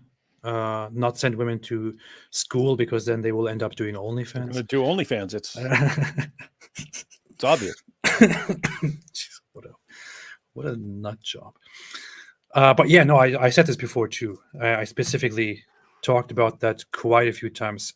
Daniel Kikachu is completely ignorant and weak when it comes to belief, theology, when it comes to these things. He will not debate that stuff. He just likes to go to socio-political issues and use tons of fallacies to make his point. That's what he does. Saga says, Spectator Index 3 seconds ago, breaking. The UN Security Council will meet on Monday to discuss whether the eyes are the last strap of the anus. That's good to know. God, yeah, thank you. And again, I was waiting for some good news here, or for some difficult news here. The Magician, David and AP, did you watch the movie Nefarious? I did not. Why, you didn't watch the movie Nefarious? What is wrong with you, man? I don't know what that is. What is wrong with you? Nefarious. Horror mystery. I don't know. Why would I watch it? 2023. I didn't see it. I don't know what it is. 35% on Rotten Tomatoes. That means it's probably good. Seriously? It's probably good. Independent horror film written and directed by Chuck blah blah blah blah blah, based on Stephen Duce's. Just watch it. Don't be Islamophobic. Thank you. Just let me read the entire plot, including spoilers to everyone. That's what David does. So Notice said, Mr. Prophet, do you play the game Crusader Kings 3? If not, it's really good, better than all the other Paradox games, in my opinion. Dude, if you want to get nerdy now about it's already getting pretty strategy, nerdy about Paradox games, which I am a very big fan of, then this is going to be, people are going to just, this is going to be very nerdy. Yes, I do. I play Crusader Kings 3. I play Europa Universalis 4, which is my favorite game of all time. I put like so much into that, and I play Hearts of Iron 4. I love them all. It's amazing. Well, it keeps getting nerdier and nerdier. Nerdier. This is amazing stuff. Yeah, amazing stuff. I love that game. Yeah, thank you, man. I'm a fan said Ofra has a voice of Israel and Yemen for president. Yes. Axiom said, what do you guys think about Israel supporting and sending weapons to Azerbaijan in an ethnic cleansing campaign against ethnic Armenians in Karabakh? They did provide weapons. They did provide means, and lots of people condemned it. I thought it was horrible, pretty bad. And yes, I think Israel's involvement in military operations by Azerbaijan were pretty dumb and pretty nasty, because what they did as a result of those supplies is to go and ethnically cleanse Armenians in their own place. Yeah, that is an ongoing issue, including for places like the United States, but Israel here, that you've got weapons and someone wants to buy your weapons, and you say, okay, yeah, we'll sell you the weapons, but what are they using those weapons for? Yep. Sometimes you sell people their weapons and they're using it for some messed up stuff. Yeah. Well, that's completely worth condemning. I did. Lots of others did too. But that doesn't take away from the fact that at the moment, in this situation, I'm totally on the side of Israel with what's happening. Because the eyes are the leather strap of the anus. No, they're not. Hey, it'd be cool, like making having an entire debate on whether the eyes are the leather strap of the anus. I think you said that before. And like bringing in arguments. And so here are my 7 points to prove that the eyes are in fact not the leather strap of the anus. Yeah. Great expectations. Thank you so much. Church Apologetics class said, hey, we should set it up with James, modern day debate at like DebateCon 5. Tell him we want to debate, are the eyes the leather strap of the anus? David Wood versus Shake Your Booty. Yeah, we should do that. Let's do that. Let's arrange that. He'll probably hate that. He doesn't want to have joke debates. He's not funny. Church Apologetics class said, OT, AP, I know you mean by being completely incapable of repentance and belief. I pray your mind be renewed by the Holy Spirit. Cry out to God despite your unbelief. Don't expect an instant response. Or die in your rage if you don't do it. I appreciate your sentiments and your concerns and your suggestion. Is it nice getting comments that aren't like die in your rage? No, I want to get angry stuff. Like this is boring. You should have said this in a different way, like AP, you hypocrite. Yes. I know what you mean. You will repent. Humiliated. If you don't repent, I will destroy you. You don't repent, you're a little weakling. You're finished already. Look at me. You know you're done. Yeah, that's what you should have said. Then maybe I would have reacted to this. But right now, this seems a little bit unconvincing to me. I don't know. This man has real problems. DLW4456 said she was 9, bro. No, she was 9. Crusader General said very bad words during Hajj. No. Count Buga said, how about no? I don't buy your Ella. Count Booga said, AP, do you play Divinity Original Sin? Now we're talking about games. Yeah, I opened the gates of hell. No, I don't play that. I just play Dungeons and Dragons all day. Count Booga said, do you play Divinity Original Sin 2? No, I've never played it. Or Hades. I have that out, but I didn't play it. Maybe I should one day because I found it kind of quite interesting. Both awesome games, and Blasphemous 2 just came out. An amazing game as well. I heard of that. Haven't played it. By the way, thanks for all you two do. Thank you so much. I appreciate it. I'll check it out. Sounds fun. Sounds fun. I should create a separate channel for gaming, just play games here. That's what I always thought I should do. I'm wasting my time talking about this Islam and Allah. How about no? I don't buy your Allah. Notice said, have you played the Paradox game? Look, see another one. Have you played the Paradox game March of the Eagles or a game of Dwarfs, LMFAO? Also stay away from HOI4. That game is the most hour-draining game I've ever played. Every single one of them is. But no, I didn't play those. No, I should check it out. Thank you. Thank you. Thank you. Thank you. Don't make another super chat. Get another game instead. Senke said, have you seen in Denmark the government is restricting public housing, so there aren't neighborhoods over 40% non-Western with high unemployment crime anymore? Really? I don't know about this. I don't know about this. They should have done something about all of this long time ago in a different way that some people suggested, but nobody wanted to listen. That's the thing. You got a problem and you can deal with it before the problem is out of hand. But then once the problem is completely out of hand, then you have to deal with it in much worse ways. And that's what sucks, because the problem is not going away. But why did nobody ever say anything? Why did nobody warn the West? Because people are morons. But why did nobody ever speak out? Like nobody ever said anything about this. Hey, you should get that as your license plate. That's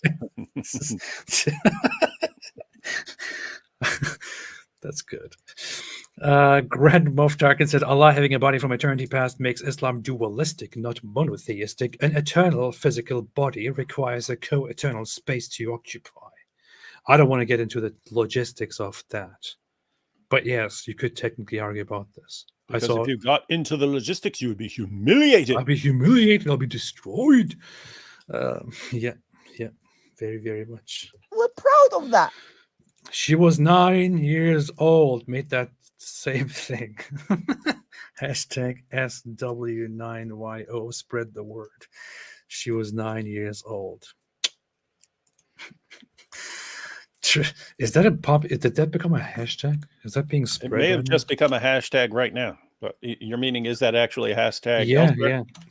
I'll check while you're reading comments. You should. It should become one now. Everybody should be posting that hashtag. Totally out of context. No, there are no results for that hashtag. Huh.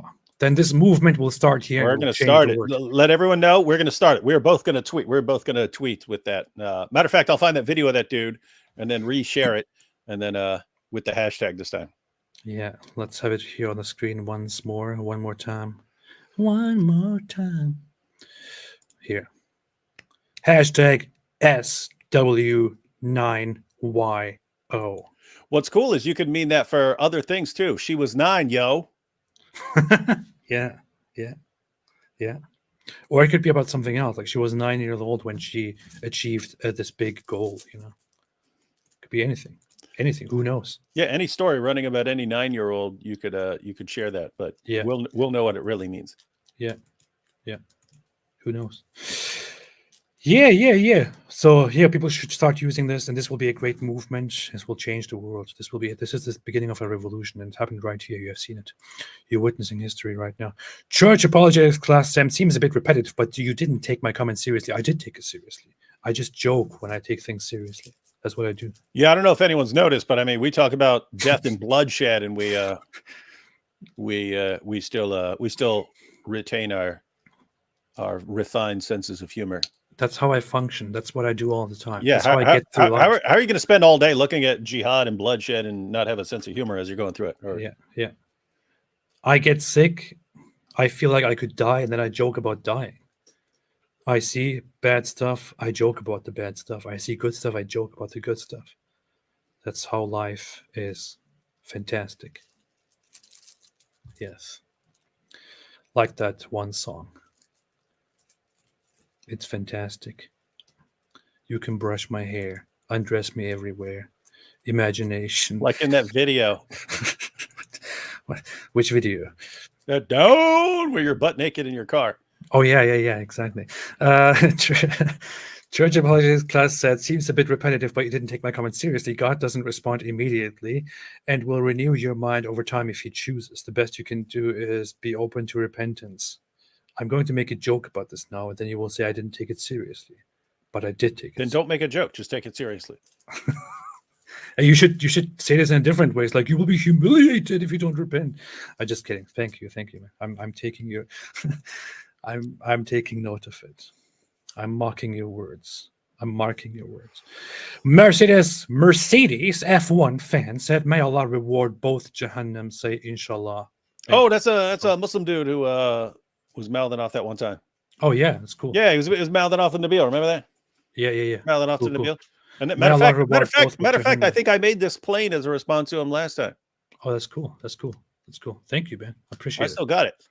He said, "May Allah reward you both with Jahannam, with hell." Say Inshallah. Inshallah. I would like hell. I would love hell. The magician said, "David, do you think the Catholic Church is heading for a schism over their leadership policies?" You are an expert in this whole thing, David. What do you think about this? Yeah.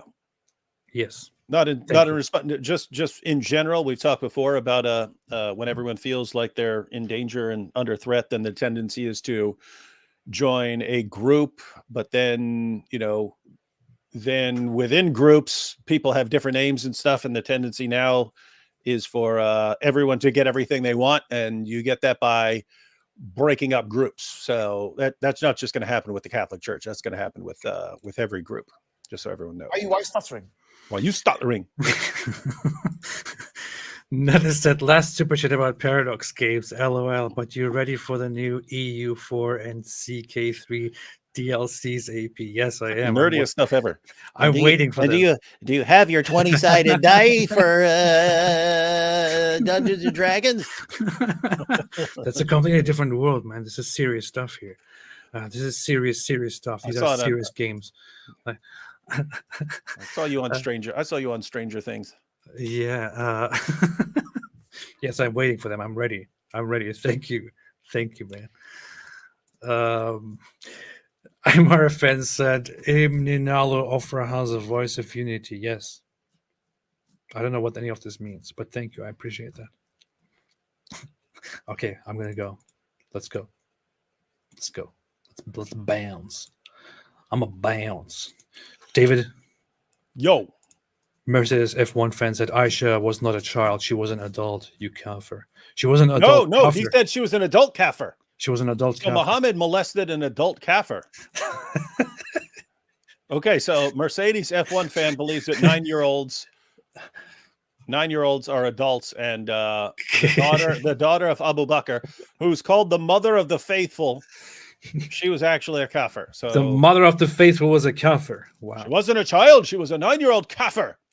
She was 9 years old. 9 years old. You don't realize she was an adult kafir. Here, I'm retweeting this here. This hashtag. Look. She was 9 years old. Hashtag. Oh, nice. I see it. I'm retweeting this. I will share that too. Yeah. All right. With that out of the way, with everything out of the way, thank you so much for everybody for viewing. David, anything else that you want to get off your chest before we go? Just this shirt, so I could be like you in hijab. How about no? Sit around butt I naked. don't buy your Ella. Yeah. I need to separate these sounds. I need to just use how about no. That works better in context. SG said, AP, do you love Jesus? Yes, I love Jesus. What, are you expecting a joke there or something? You're waiting for a joke? There's no joke here. Everything's a joke to you, AP. Sid Dave said, AP David, please make an animated series, Adventures of Mo. Weekly episode, drop like Netflix, would be a worldwide phenomenon. Is this supposed to be a joke? No, we do need some permanent. We need to blow up and then have like permanent animators who just crank out do the animation constantly. We already do. Thank you. All right. Thanks, everybody. Have a fantastic day. Be back again. We will be back again. Once great things happen, we'll be back. And we're proud of that. And until then, have a fantastic evening, afternoon, day on this planet. And as always, as my dear friend with his soothing voice likes to say, a wonderful advice for everyone in the world to follow. Let us listen to him. Stay away from Islam.